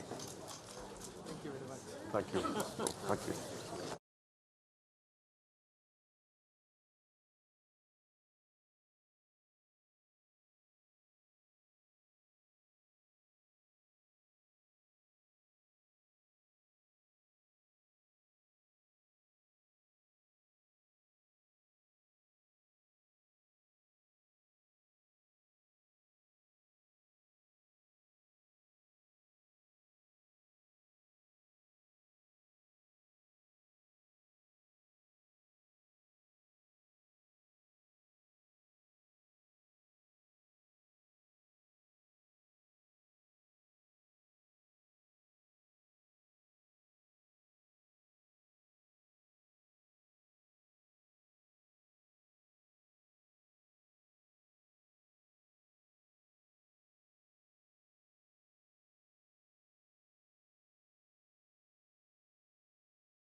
My God, how nice. I came a bit late to this. Well, it's okay. It's okay. You're welcome to give. But I heard you Right, say what could we turn the mics on? Oh, of course, by the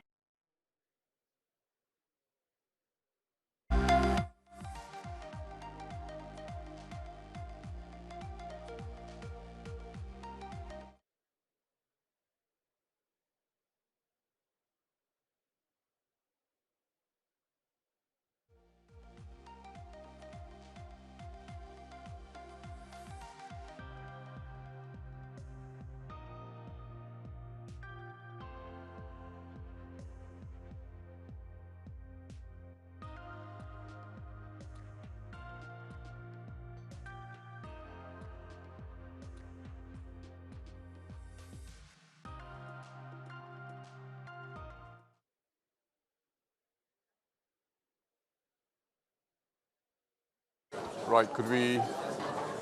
I'm waiting for the mics to turn on. Is it okay? Okay, gentlemen and ladies, could you please take your seat? We're going to start again. Are you sure there is nothing here? So, in this floor? Yes. Hi.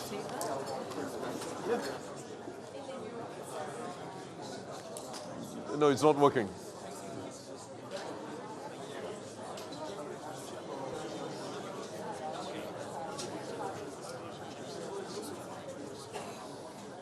Sit down. Is it working? Can get everyone to sit down. All right, could we get started, please? Could everyone take a seat? We've got a hard stop at 11:30, so we'll have to get started. Right. Well, I really don't need to underscore the importance of this panel. There's some spillover from our first panel, the issues of debt sustainability. We are no longer in a world of low forever. We're not in a world of, possibly not in a world of low for long either. Debt sustainability is an issue, and is of course an issue in a very sharp fashion today in a good part of the developing and emerging world, which faces not just higher interest rates, but a strengthening dollar, slowing growth, and much more limited fiscal space compared to the average advanced economy. much more limited fiscal space at a time when governments are having to spend more to cushion the impact of higher energy prices and in many instances higher food prices as well. So it's a very troubling time, this confluence of challenges faced by the developing world. And we have three panelists with us who are going to talk about it. Roberto Campos Neto, whom you all know is the central bank governor from Brazil. Francois Villeroy, no introduction needed, Bank de France governor. And Martin Guzman, now at Columbia University, but of course well known as the former economy minister of Argentina. We'll start with Roberto, move on to Francois, and then to Martin. Okay, testing. Okay, it's working. Well, thank you all. Thank you for the invitation. It's an honor to be here. I'll probably divide this in 4 or 5 parts. Start talking a bit about the history. I think to understand that it's important to talk about the mistakes we made in the diagnostic of the problem going into the pandemic, the current situation, and then I'll try to give some insights on Brazil and relate that to the debt overhang. So I think we start on what we call the golden age of supply chains. You know, globalization was going well, technology advance going well, the cooperation technology all-time high. We had some geopolitical stability, even though we had some problems here and there. The demography was very favorable. And we started to talk about how adaptable supply was for a long time, and how that would lead to growth for sustainable growth with low inflation and low rates. The governments could borrow and could be a conductor of investments. And the government started to borrow also to offset the inequality. It was a period in which you could actually, margins were actually expanding in the productive side, and the wages were actually well contained. At the same time, we were trying to do this transition to the sustainable energy, and that was producing a massive shortfall in investment, in capex, in fossil fuel, as was mentioned by the Minister of Saudi Arabia here this time. But also, as was mentioned by Professor Ferguson, the price of elements used in these renewable energy projects were soaring, and it was causing inflation. Then the pandemic came, and I think we had the biggest package of stimulus ever seen, 9 trillion on an 80 trillion economy. Maybe just because, I come from Brazil and I see inflation all the time. I look at that and I said, it's too much money to go around. We need to start looking at what's going to happen to the demand. And for a long time, we were talking about the supply effects, supply disruption. But at the end, when you look at the trend line on demand for goods and demand for services, what we saw was a huge shift in the demand for goods. That is not even back to the trend line yet. And we had this huge fall in the demand for services, who is now barely approaching the trend line. But that actually led us to another mistake, because when you shift the demand for goods, you also shift the demand for energy, as producing goods for the same value added consumes much more energy. So we are starting to have a problem on energy. Actually, that was one of the meetings that led us to start hiking rates before and more aggressively. We used to say we were prepared for depression, and what we faced was a mild recession. But then there was this story of the transition between services and goods. We are now seeing that this took much longer than we expected. When we look at the possible causes for the disruption, and at the time, everyone was saying there's bottlenecks on semiconductors, bottlenecks on transportation. And I remember looking at the production of semiconductors and the volume being transported, and except for March 2020, where you had a blip down, you almost had a straight line going higher. So I think the interpretation of it was very diverse and led to many different outcomes. I think at the end, we go to this current situation. And I think when we look back, when we started to see that the cracks, the system was failing, was when we started to see that productivity was lower. When you look at productivity against reforms, in the period that productivity was lower, we've done a lot of reforms. But in the last 10 to 15 years, we have both lower productivity and almost no reforms. In some emerging market countries, we did have some.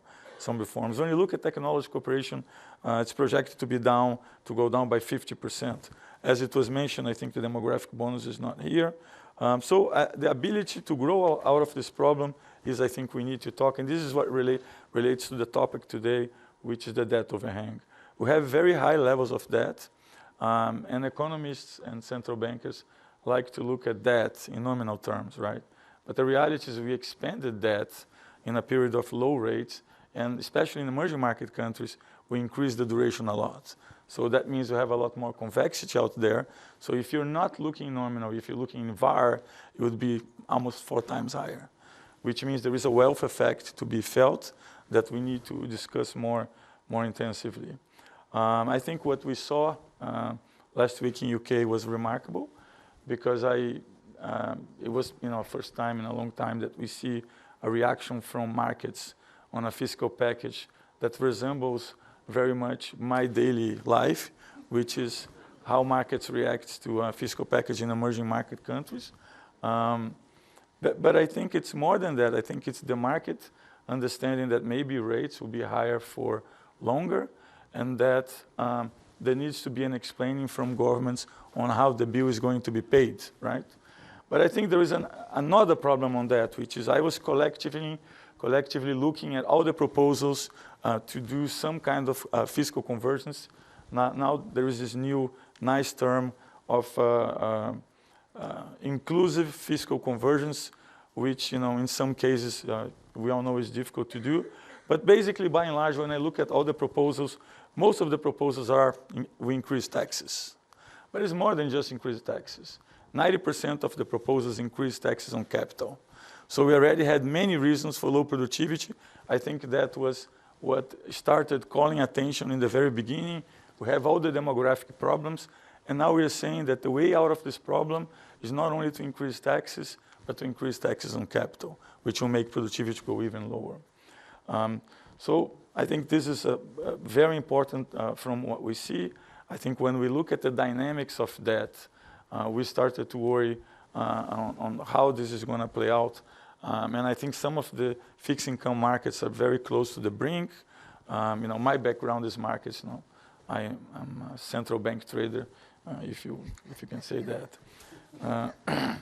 So in the case of Brazil, we kind of started hiking rates very early, 7% before anybody did anything. It was very hard for me. It was very hard for us. Highly criticized at the time. But it was mainly for 2 reasons. One was because we were very far from what we should have been. Again, we prepared for depression. So we knew regardless of what happened, just the fact that we wouldn't have so much of a depression, we need to adjust. And the second part was this dynamic, especially on energy. We were seeing that energy would be higher and that would have food prices higher for longer. Brazil is the 3rd biggest producer of food, and we look at the dynamics of the food production in Brazil, looking at the dynamics of what we're seeing as increasing demand coming a little bit, looking at what could happen if India changed a little bit the way they produce. And so we did that. We hiked rates from 2 to 13.75. There was always a fear that, you're hiking rates, what's going to happen to the financial system? Can some cracks appear? And I think the financial system actually did very well. If anything, if you look at the long end, we hiked from 2 to 13.75. The long end was only higher at the end by 80, 90 bips, which means that you did that with some degree of credibility. We are also now a country that actually the market starts to predict that we're going to start lowering rates in March. I don't want to comment too much about that, but I think it means that the market understands that we've done the job. We've had 3 months of deflation now in a row. A lot of it is because of the government measures, so we don't think it's a special reason to celebrate. But the dynamics is getting better. Just to close, I think I just saw that I don't have more time. On the debt, I think we need to relate the debt a bit to the banking and what's happening outside the banking system. I think we've talked a lot about that. I was the other day with Francois talking about that. And I think he pointed very correctly that we have 2 things that we need to look at on this debt dynamics. The structures are being created outside the banks. There are a lot of pockets of risks that are outside the banks that for central bankers very difficult to measure. Right? We tend to look at those when we do have access to the information, we look at the cash component. When you add derivatives on the top of cash component and you start having nonlinearities, it's very difficult for a central bank to measure. And that, again, is a trader talking more than a central banker here. With derivatives, you can build some nonlinearity that's very difficult. And the other thing is the rise of this market of cryptos and digital assets. And I think also here, we need to be careful because I see a lot of people defending that we shouldn't allow banks to be custodian of digital assets. We should have more strict regulation on digital assets, on cryptocurrencies. I think it's just the opposite.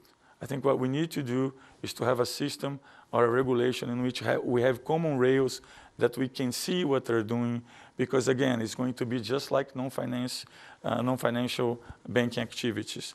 The more you isolate them, the harder it will be to understand the risk. And I think this all couples together with the debt that we have, the debt overhang, and I think in case of emerging markets, probably we'll discuss that in the Q&A, there is this strengthening of the dollar element that needs to be considered. Thank you. Sorry for taking too much time. Very useful. Thanks, Roberto. Francois. Oh. Now you know who's important and who's not. No, Roberto said everything, so I will only try to complement. And I will take the view of advanced economies, obviously. We also have a significant debt challenge. If I quote the figure for France, 112% of GDP. For the euro area, as an average, 96%, and for the US, more than 120%. And by the way, this is the main figure where we still have economic sequels of COVID. But for advanced economy, it's not a pressing sustainability issue. It's obviously an intertemporal and intergenerational issue. Fiscal policy must, in the long run, at least stabilize and possibly diminish the burden of public debt. But if we want to succeed in the long run, there are two difficult short-term prerequisites, which I would like to focus on this morning. What I would call two consistency challenges for fiscal policy in this crisis. The first consistency challenge is about its stance. How do we ensure the consistency of fiscal policy with the anti-inflationary stance of monetary policy? In COVID, both of them were spontaneously aligned, much less so today, and this is, as you said, Tarman, the spillover to the previous panel. My second consistency challenge is about the content and quality of fiscal support measures which we take for, or which governments take for households and SMEs. How are they consistent with the energy transition we have to succeed in? Let me start with the first question on stance. The textbook answer is that fiscal policy should be tightening as monetary policy is. I agree in principle, but let us acknowledge that the democratic reality we fortunately live in puts our elected government under exactly opposite pressure.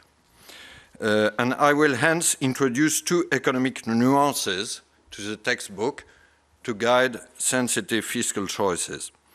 According to me, fiscal support against the energy shock should be A, tailored, and B, segregated. And let me explain. Tailored, no one-size-fits-all policy solution. If I look at Europe, large negative shock on terms of trade, unlike the US, with skyrocketing gas and electricity prices, induces the risk of excessive decline in domestic demand far beyond what is warranted by the negative supply shock. And there are distribution issues. This is a case for fiscal support. Be segregated, as I said.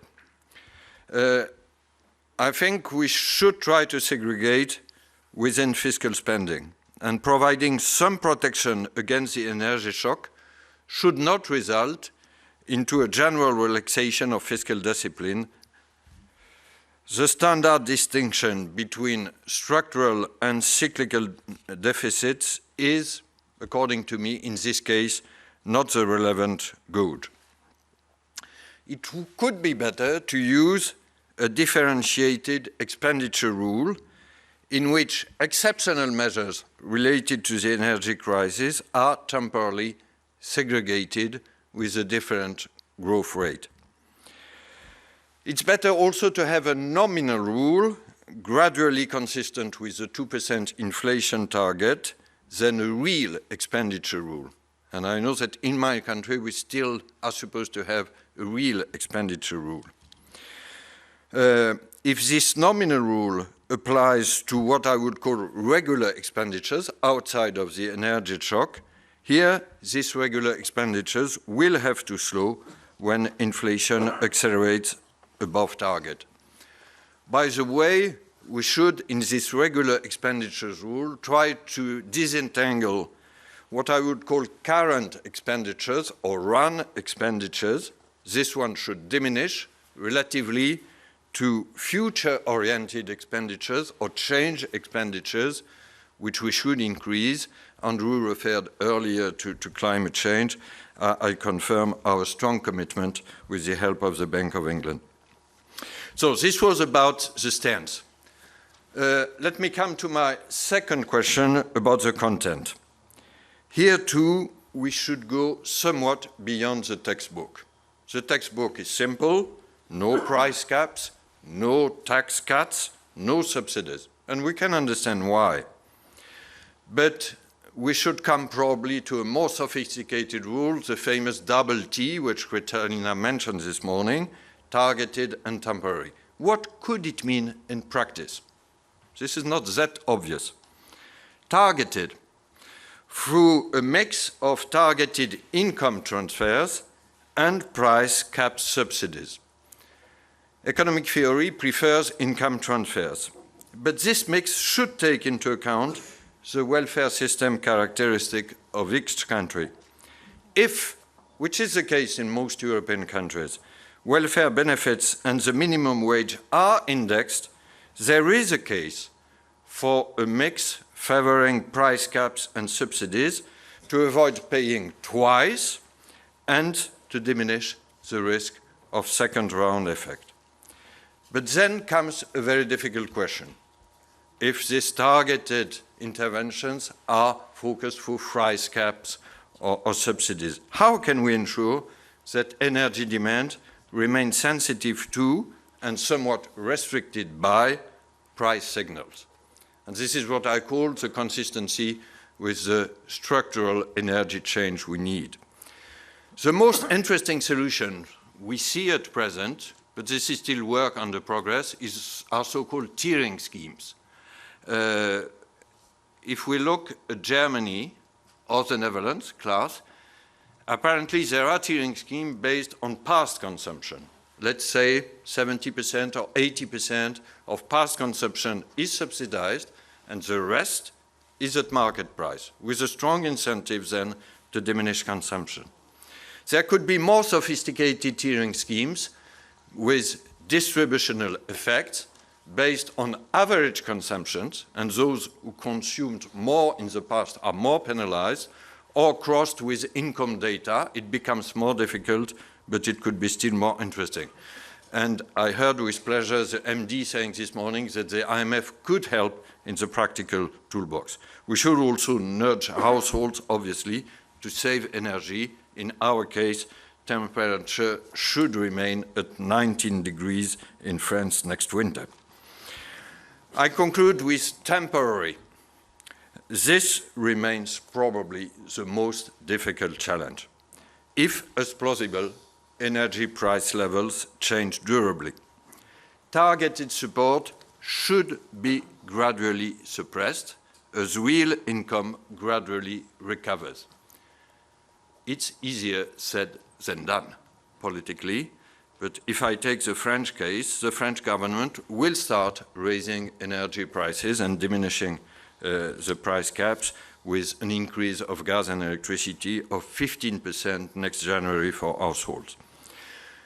Let me conclude with a word on monetary policy and this temporary question. We should not be under the illusion that price caps reduce underlying inflation.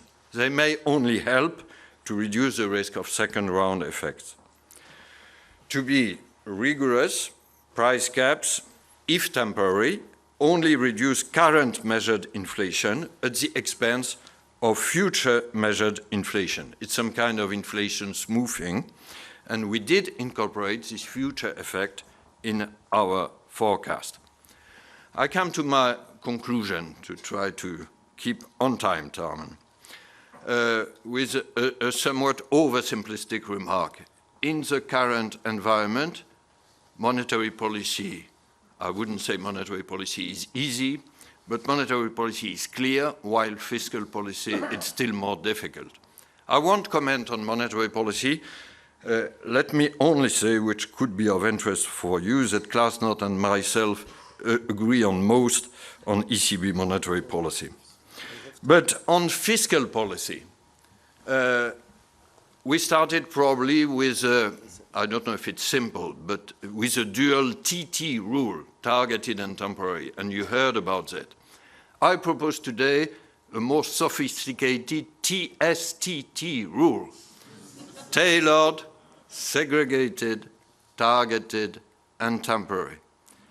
Yes, it's somewhat more complex, but I think it's for fiscal policy the way, and probably the only way, to reconcile short-term and long-term challenges. Thank you.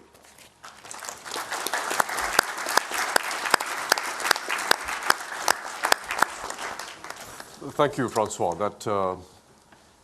That was a very important perspective, and one that we will have to digest and take further in our various discussions, not just among central bank governors. Martin.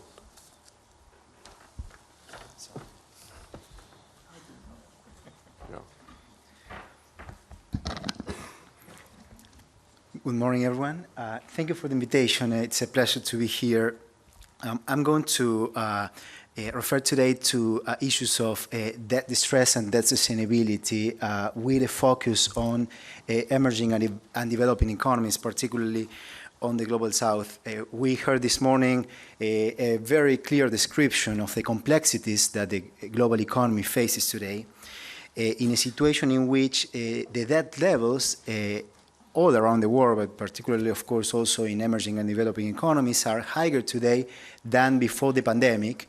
And there are significant international spillovers associated with central banking policies from the advanced economies. And these spillovers are going to, and are already, putting tensions in terms of debt sustainability in the Global South. I want to focus my remarks on three key aspects for the resolution of situations of debt and sustainability. The first aspect will refer to the characteristics of the negotiation between a distressed debtor and private creditors. The second will refer to the landscape that we face for inter-creditor coordination problems among different classes of creditors in the current juncture. And the third one will refer to the role of the IMF, and I can offer also a perspective from the practice, because in 2020, as Minister of Economy for Argentina, I led what was the second largest sovereign debt restructuring in history with private creditors, and in 2022, we reached a deal with the IMF for refinancing a $45 billion loan. So with respect to the first aspect, the negotiations between distressed debtors and creditors, what we've seen over the last decades, I would say from the 1970s, are problems when it comes to resolving sovereign debt crisis. What the literature calls the too little and too late problem, meaning that it takes too long for countries to initiate a sovereign debt restructuring once it's needed, and more often than not, the size of relief is not enough as to restore debt sustainability, and soon afterwards the process has to be done again. And what we have is a system characterized by negotiation through decentralized market-based instruments, a system that many call a non-system, that is actually not working. There are pervasive asymmetries between debtors from the Global South and creditors when it comes to the negotiation for restoring the sustainability, asymmetries in terms of power, access to network, financial resources, lobbying capacity. But there are also significant asymmetries of information. We hear today well-founded calls for transparency when it comes to the registry of debts. This is important for effective process of sovereign debt restructuring. But transparency should go both ways. Many times, and this actually was a case in Argentina's restructuring in 2020, the creditors know much more about the debtor than what the debtor knows about the creditors. For instance, the debtor doesn't know whether creditors hold sovereign credit default swaps and therefore what their incentives at the negotiating table are. The debtor may not know what's the composition of the bondholders. We in Argentina had to hire an informational agency for identifying the bondholders, and we only managed to identify a small fraction of our universe of bondholders, so we didn't know who we were supposed to negotiate with in full. And this is an important problem for the process of sovereign debt restructuring. There are domestic political economy problems. I think this is one of the most important elements that explains the delays and the too little, too late problem, meaning that the incentives between creditors and many times the debtor are aligned for these too little and too late outcomes. The incumbent governments many times don't have the incentives to even initiate or do the deeper restructurings that are needed at times. And of course, there are moral hazard problems as well. The new collective action clauses help, they are good, but of course they won't suffice to resolve the myriad of problems that we will face in the very near future. Theme number 2, the new inter-creditor coordination problems, the weights between private bondholders and Paris Club creditors and non-Paris Club creditors have clearly been changing over the last years. And this situation creates non-trivial questions for comparison of value and for the characteristics that restructurings need. For instance, what should we do if there is no access to financing from certain class of creditors, but there is access to financing from other class of creditors? Is it necessary to restructure the debt with all the types of creditors under that circumstance? We hear proposals for improving contracts, as for instance, including a most favored nation clause. This might help, but it's not going to suffice to resolve the problems that we face. For instance, comparison of value is going to be very difficult. What discount rate are we going to choose for comparing value when we have a debt issue under very different terms or under different currencies? What's the future exchange rate that we will use for comparing value? At the end, this will require a geopolitical solution, and my view is that the IMF role must be important on this front. And third, the role of the IMF. I think the IMF, every debt restructuring needs a debt sustainability analysis. And today what we have is the IMF as an institution that is supposed to provide this debt sustainability analysis. In the past, there's been a lot of complaint about IMF DSAs because of its characteristics and that they may have contributed to the too little and too late problem. In the case of Argentina, the IMF produced a standalone technical note on debt sustainability, and it was actually helpful to deal with the domestic political economy problem. Because when it's the IMF saying this is a kind of debt relief that a country needs and not just a negotiator, that changes the characteristics of a domestic issue. But creditors, they did not like it very much.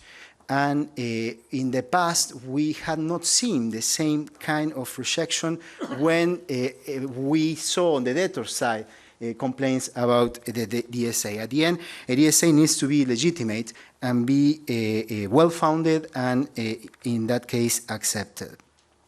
One important point for the IMF that I want to emphasize is its surcharges policy. the increase in the rates of advanced economies in the interest rates doesn't only affect the sustainability because of the direct consequence, spillovers that it has for countries under debt, but it also increases the basic rate of the IMF because on the IMF loans because it's linked to the SDR rate. If on top of that we have the current policy of surcharges in which the IMF puts an overcharge of 200 basis points for every outstanding loan, higher than 187.5% of the quota, and 100 basis points for outstanding loans that have a maturity longer than a certain threshold. What's happening is that countries, this is affecting also negatively debt sustainability. So a revision, an appropriate revision to the surcharges policy would play a stabilizing role. And finally, the process for rechanneling of SDRs is going to be important for the global debt situation as well. What we face today is a complex situation that it's not going to be easily resolved. I don't think we're going to have proper resolutions of that crisis until there is an international formal framework for sovereign debt crisis, but we're not going to have it in the near future. So collective action will be absolutely of the essence. And I think the IMF role needs to be important. It will need to take risk, to be bold, given the current circumstances. I had to deal with these issues for 3 years almost, and the good thing is that I've seen positive and proactive leadership on that front. So there are reasons, on the one hand, to be pessimistic given the difficulty of this global situation, but also to be optimistic. Thank you very much.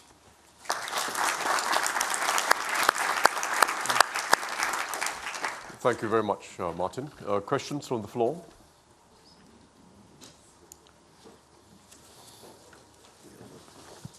Yes, the lady at the back first and the gentleman in the middle. The lady in red.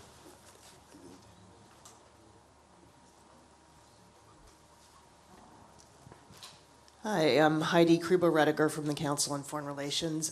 This is to the governor of the Banco Brazil. You mentioned that structures that are in the system that are hidden are not measurable by central bankers, and we heard that the canary in the coal mine was the UK, and the fact that liability-driven hedging instruments were really not on the radar. Given your background as a financial innovator in your previous career, are you asking different questions? Because sometimes it's about asking the right questions as opposed to being able to measure as a central banker given financial innovation. Because I am worried that there are a lot of hidden risks out there, but I do believe it is about asking the right questions. Good point, thank you. Next question.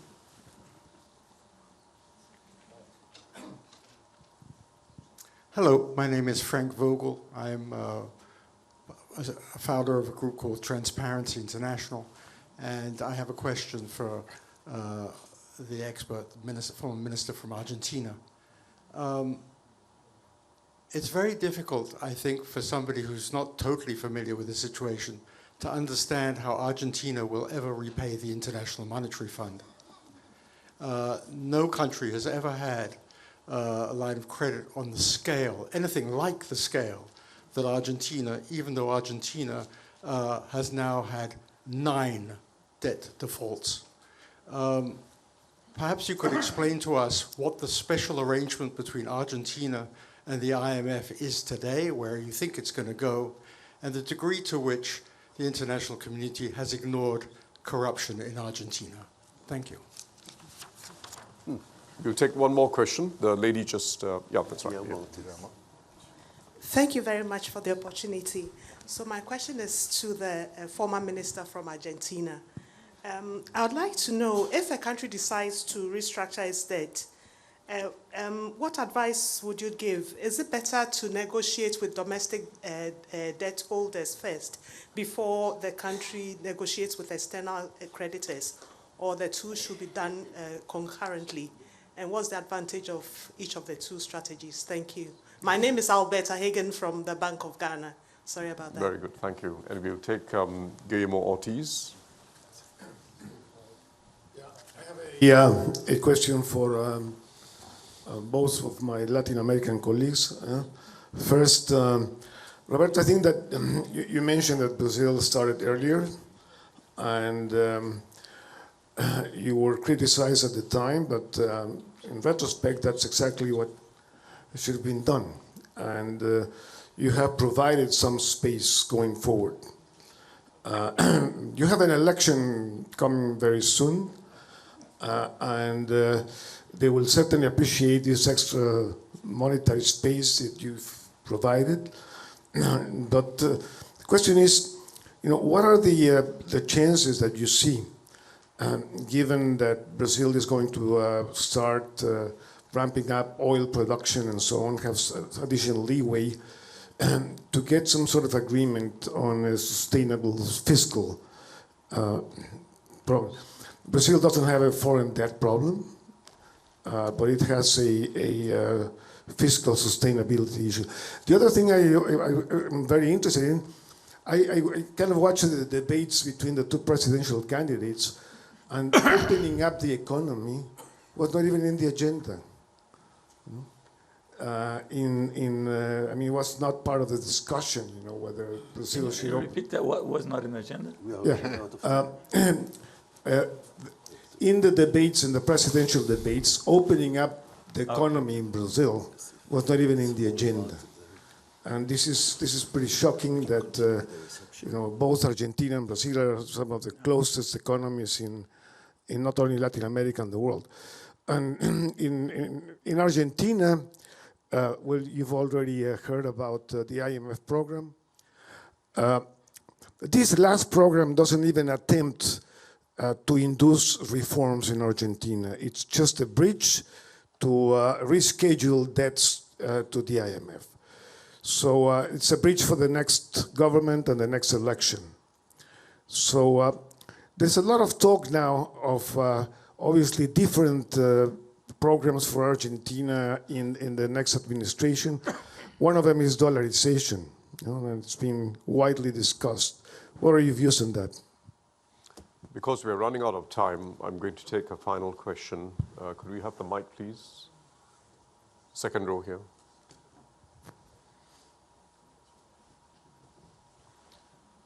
Thank you. Working. I'm Carlos Torres from and I have a question for each. You mentioned, Governor Campos Neto, that we should bring crypto into the banks. Completely agree. It doesn't seem to be the mainstream view from Basel and other central bankers. What can we do to change this before it becomes a real problem outside of the banking system as those rails become more important? In Europe, Governor Villeroy, wouldn't the TSTT fiscal support, in a circumstance in which different European member states have different fiscal capacity, undermine the single market by distorting the level playing field among SMEs, for example, or other companies from different member states that receiving different tailored, targeted, segregated support, even if temporary? And then on debt restructuring, not only Argentina, but in general, maybe the elephant in the room is China, which is becoming the biggest creditor, even beyond the IMF. And it has maybe different rules. I don't know if you can comment on that. Thank you. We'll start with Roberto. Okay. Yes. Okay. So I have 2 minutes to answer, so we have to try to be very fast. The first one, I would say, yes, obviously asking the right questions help, but it's not about asking the right questions. It's about the incentives for people to give you the right answer, right? And that is most of the time the problems. If you look at some of the structures, there is a very famous one that started in the US called AIV, which is the Alternative Investments Instruments. You have the parallel and the subsidy form. They evolved into many different places, into structures in which you can build credit on the top of it, and you can actually exchange credit in the form of equity. It's very difficult to monitor. A lot of it has derivatives. We are trying to map this, but my only point, it was very difficult. In terms of Brazil and the chances on agreement on the fiscal, I think anyone who sits on the chair right now will have to have an eye for the social and an eye for the fiscal. You can, tilt a little bit to one side or the other. If you tilt too much on the social, the market will punish you and you get the opposite result of what you want. If you tilt too much on the fiscal, it's going to be very difficult to do it politically and socially. So I think the challenge that I'm trying to do very fast, sorry about that. And on your question about the crypto, I think what we are trying to do is build a system in which we have 4 big groups.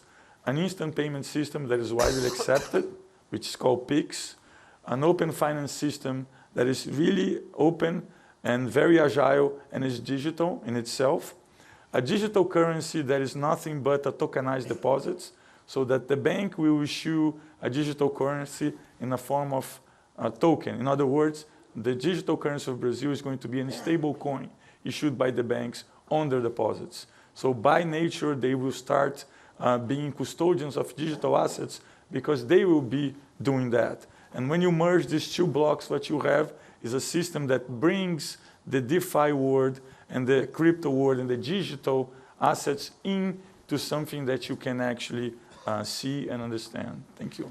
Thank you. Francois? Two quick words before answering the European question. About the canary in the coal mine, I completely agree with you. We should keep asking questions.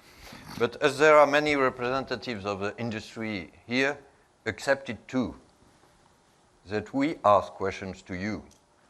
And if there are data reporting, don't protest that it's red tape. If there are stress tests, accept them. I don't say that we are always perfect, but when we put questions, it means more work for the industry. And we need it, especially in non-banks. Second, on cryptos and confirming what Roberto just said, I would sum it up saying that we have an international consensus in the G20 and in the FSB. And the key challenge now is to implement it in each major jurisdictions. We did it in Europe. We have a so-called MiCA regulation, including for stable coins. The so-called crypto winter of early 22 should not be an excuse for complacency. On the contrary, it's time to act. I come to your European question about the single market and its compatibility with TSTT and fiscal support. If you remember, we had exactly the same question 2.5 years ago when COVID came, in March 2020. And by the way, it started probably with the same important economy which has some fiscal space and which announced at that time very ambitious COVID plan. And at that time, the situation was more dangerous because state aid control by the Commission was suspended. But if you look at the end, really didn't break the single market. It didn't introduce significant competition issues. So I think it's the task of the Commission to look at it. It can help to keep the fiscal package probably tailored and not excessive, but we should look at it. We should also, I say it for my country and for others, we should also look at other European countries to take probably the best practices such steering. Thank you. Martin? Thank you, Chairman. So the first question was from Transparency International, and I thought it was a very important question. Actually, the loan, the IMF loan from 2018, created a lot of anxiety in the country due to its characteristics. It was the historical record loan, $57 billion, out of which $45 billion were dispersed. One of the critical decisions that we had to make when we took office or took the position of Minister of Economy in 2019 was what to do with the disbursements that were left, and we just announced that we wouldn't take more because the loan was already huge. And certainly, I mean, this is of course a very challenging situation for Argentina. In 2022, we reached a deal with IMF to refinance, as it's been pointed out, that loan. And there was one very important difference with respect to every previous program with IMF, which is that it's the first time in history that it was approved by the National Congress. And now this has to be done because it's law. From 2021, there is a new law in Argentina that establishes that any agreement between Argentina's government and the IMF has to be approved by Congress, such that it's just not, discussed not in front of the people, and things like that happen. The second question was about the negotiation with domestic the timing of the negotiation with domestic bondholders and foreign bondholders. Two comments on this one. The countries may issue debt under foreign currency, both under foreign law and under domestic law. That was, for instance, the case for Argentina. There were a number of voices saying that we should do a deeper haircut on the debt under domestic legislation. And we didn't do it. We did equitable treatment. Why? Because this was important for strengthening the domestic capital markets. And each country needs its own domestic capital markets to be deep as to have financing for the investments that economic growth requires. For the domestic currency debt, the view that I want to share is that we should respect the conditions that are necessary for developing the domestic debt markets, because countries should not be so exposed to currency mismatches. The third question was about the IMF program as well and dollarization. With the IMF program, what was agreed was a program that has a set of consistent macroeconomic policies that begin with, first, reduce monetary financing. In the case of Argentina, inflation has historically been the most pervasive problem, and it's very important that the central bank no longer systematically finances the public deficits. So this was one of the pillars of the program. And given that there is scarce financing, this means that there has to be a fiscal consolidation, but it has to be done at a speed that doesn't destabilize the economy. Actually, the economy had been growing. Last year, the GDP growth rate was 10.4%, and unemployment rate came down from 13% to 6.9%. So I think this was an ambitious program, and in fact, the most important reform that Argentina would have would be a strong and long-term commitment with a consistent macroeconomic policy management. Martin, and no time, sorry. So that's it. Not to the dollarization. Thank you. No, very good. Thank you very much. Before Jacob rounds up, let me just tell everyone we have a reception outside, so please join us for further conversation. Jacob.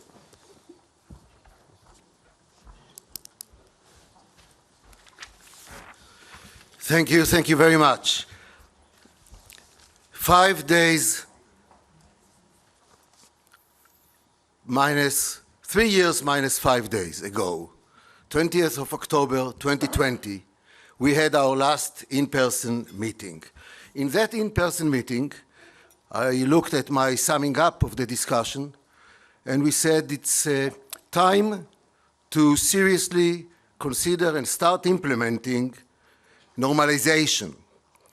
Unconventional monetary policy has been with us for too long, so was the summary.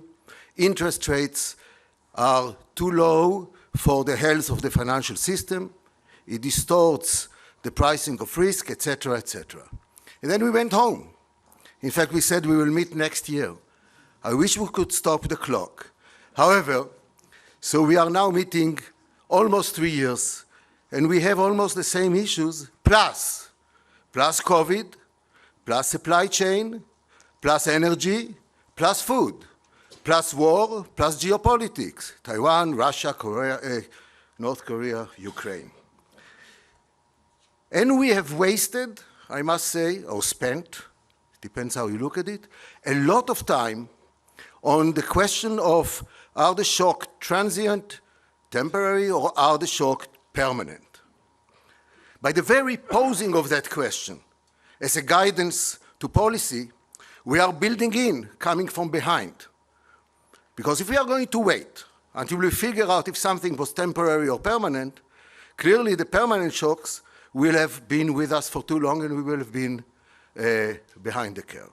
In fact, I think that the right way to think about this distinction is to recognize that central banks, or policymakers in general, are not observers who look of how the cars go, which one is fast, which one is not, which one is quick, which one is not, which one is permanent, which one is transitory. But rather, the job of the central bank is to ensure that no shock remains permanent, and if you can do it with your instruments, ensure that it is temporary. So this was one way, and I think that's one lesson that we have learned. We have learned about the rules of driving. Because if you are driving on a straight road, it doesn't matter if you are looking through the rear view mirror or through the front mirror window. Because you can, in any way, the road is straight. If the road is not straight, then driving according to the rear view mirror is a disaster. So coming from behind, which means looking through the past, is fundamentally making a problem. And we have learned that problems do not solve themselves. And then we recalled the remarks of the legendary chairman of the Fed. Everyone quotes Volcker, rightly so, but I will quote William McChesney Martin, chairman of the Fed for probably 17 years or so, who said that one of the hardest and most unfair roles of a central banker is to remove the punch bowl away before the party gets going. That's an extraordinary unfair assignment. You invite people for a party, and then before the party gets going, to remove the punch bowl. And they ask you why, and you tell them because it's bad for you. How do you know? Why should we believe you? Because I have credibility. Because I've done it before and you know that. But if I'm unable to answer that question based on credibility, we have a problem.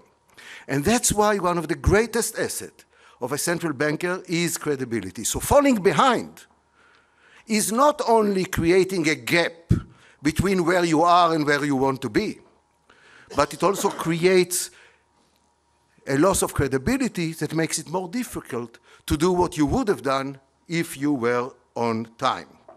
So the question is now, we are only talking about interest rates and inflation. We thought that inflation is like smallpox, eradicated.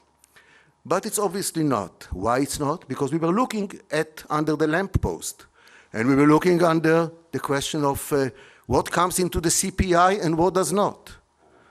Not recognizing really, well, you recognize because you're all professionals, that at the end of the day, the extraordinary liquidity did not go to the moon.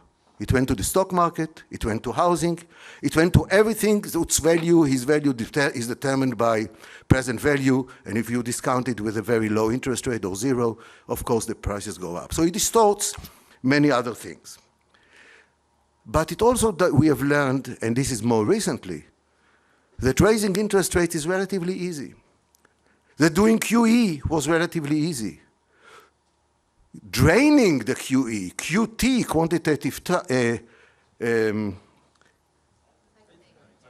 tightening, the word even does not come out. So much easier to say quantitative easing.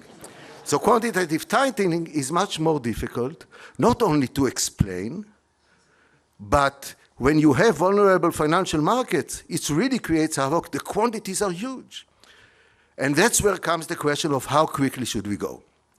I think we should go quickly when it comes to the interest rates, because this is, we know what we need to do. We have to be there, and we better do, it's like in a convoy. If you are falling behind, you speed up a little bit in order to make up for lost time, and you are moving, and then when you reach where you want to be, you start slowing down to converge to the right speed. But when it comes to the QT, this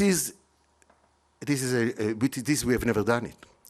And this is large. And therefore, this one requires to go very prudently, very, maybe slowly, but it does not create a damage. It does not create a damage because it will have been explained. This is what I'm going to do. For a long time, monetary authorities refused to discuss the exit from the unconventional.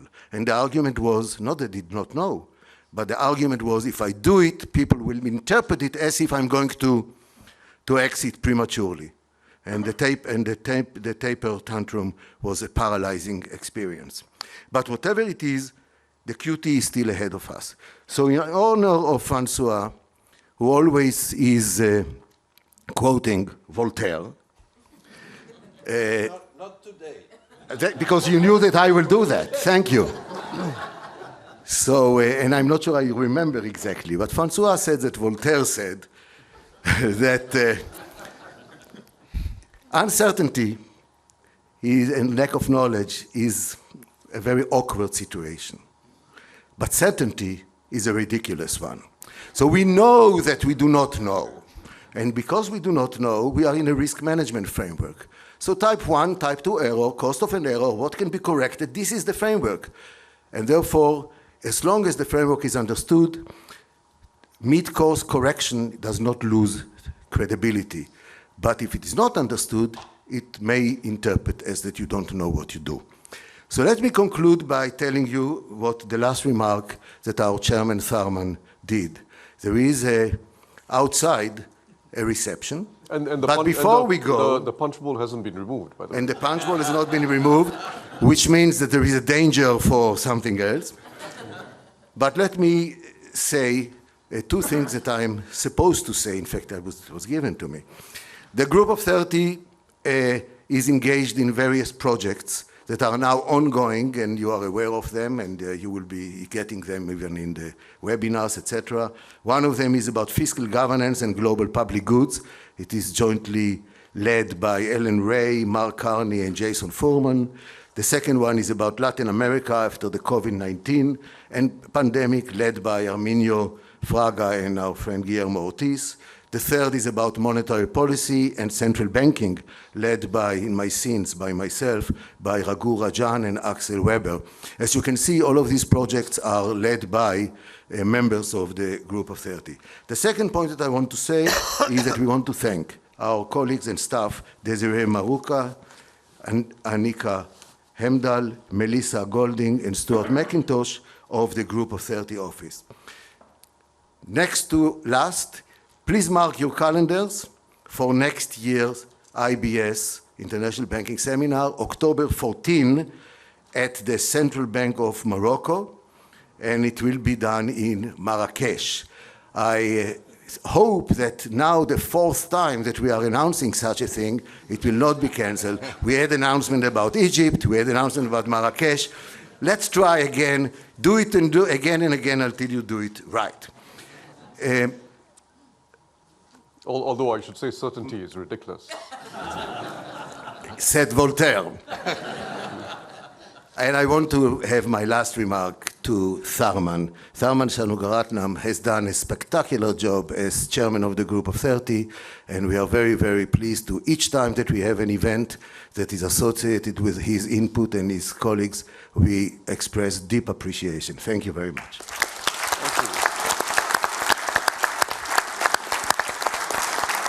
Ladies and gentlemen, the meeting is adjourned.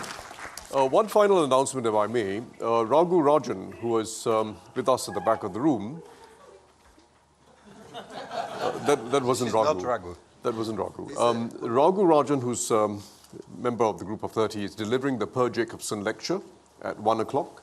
Those of you who are able to stay, I think you'll find it very rewarding. Thank you. Thank you very much. Let's be in touch. Well,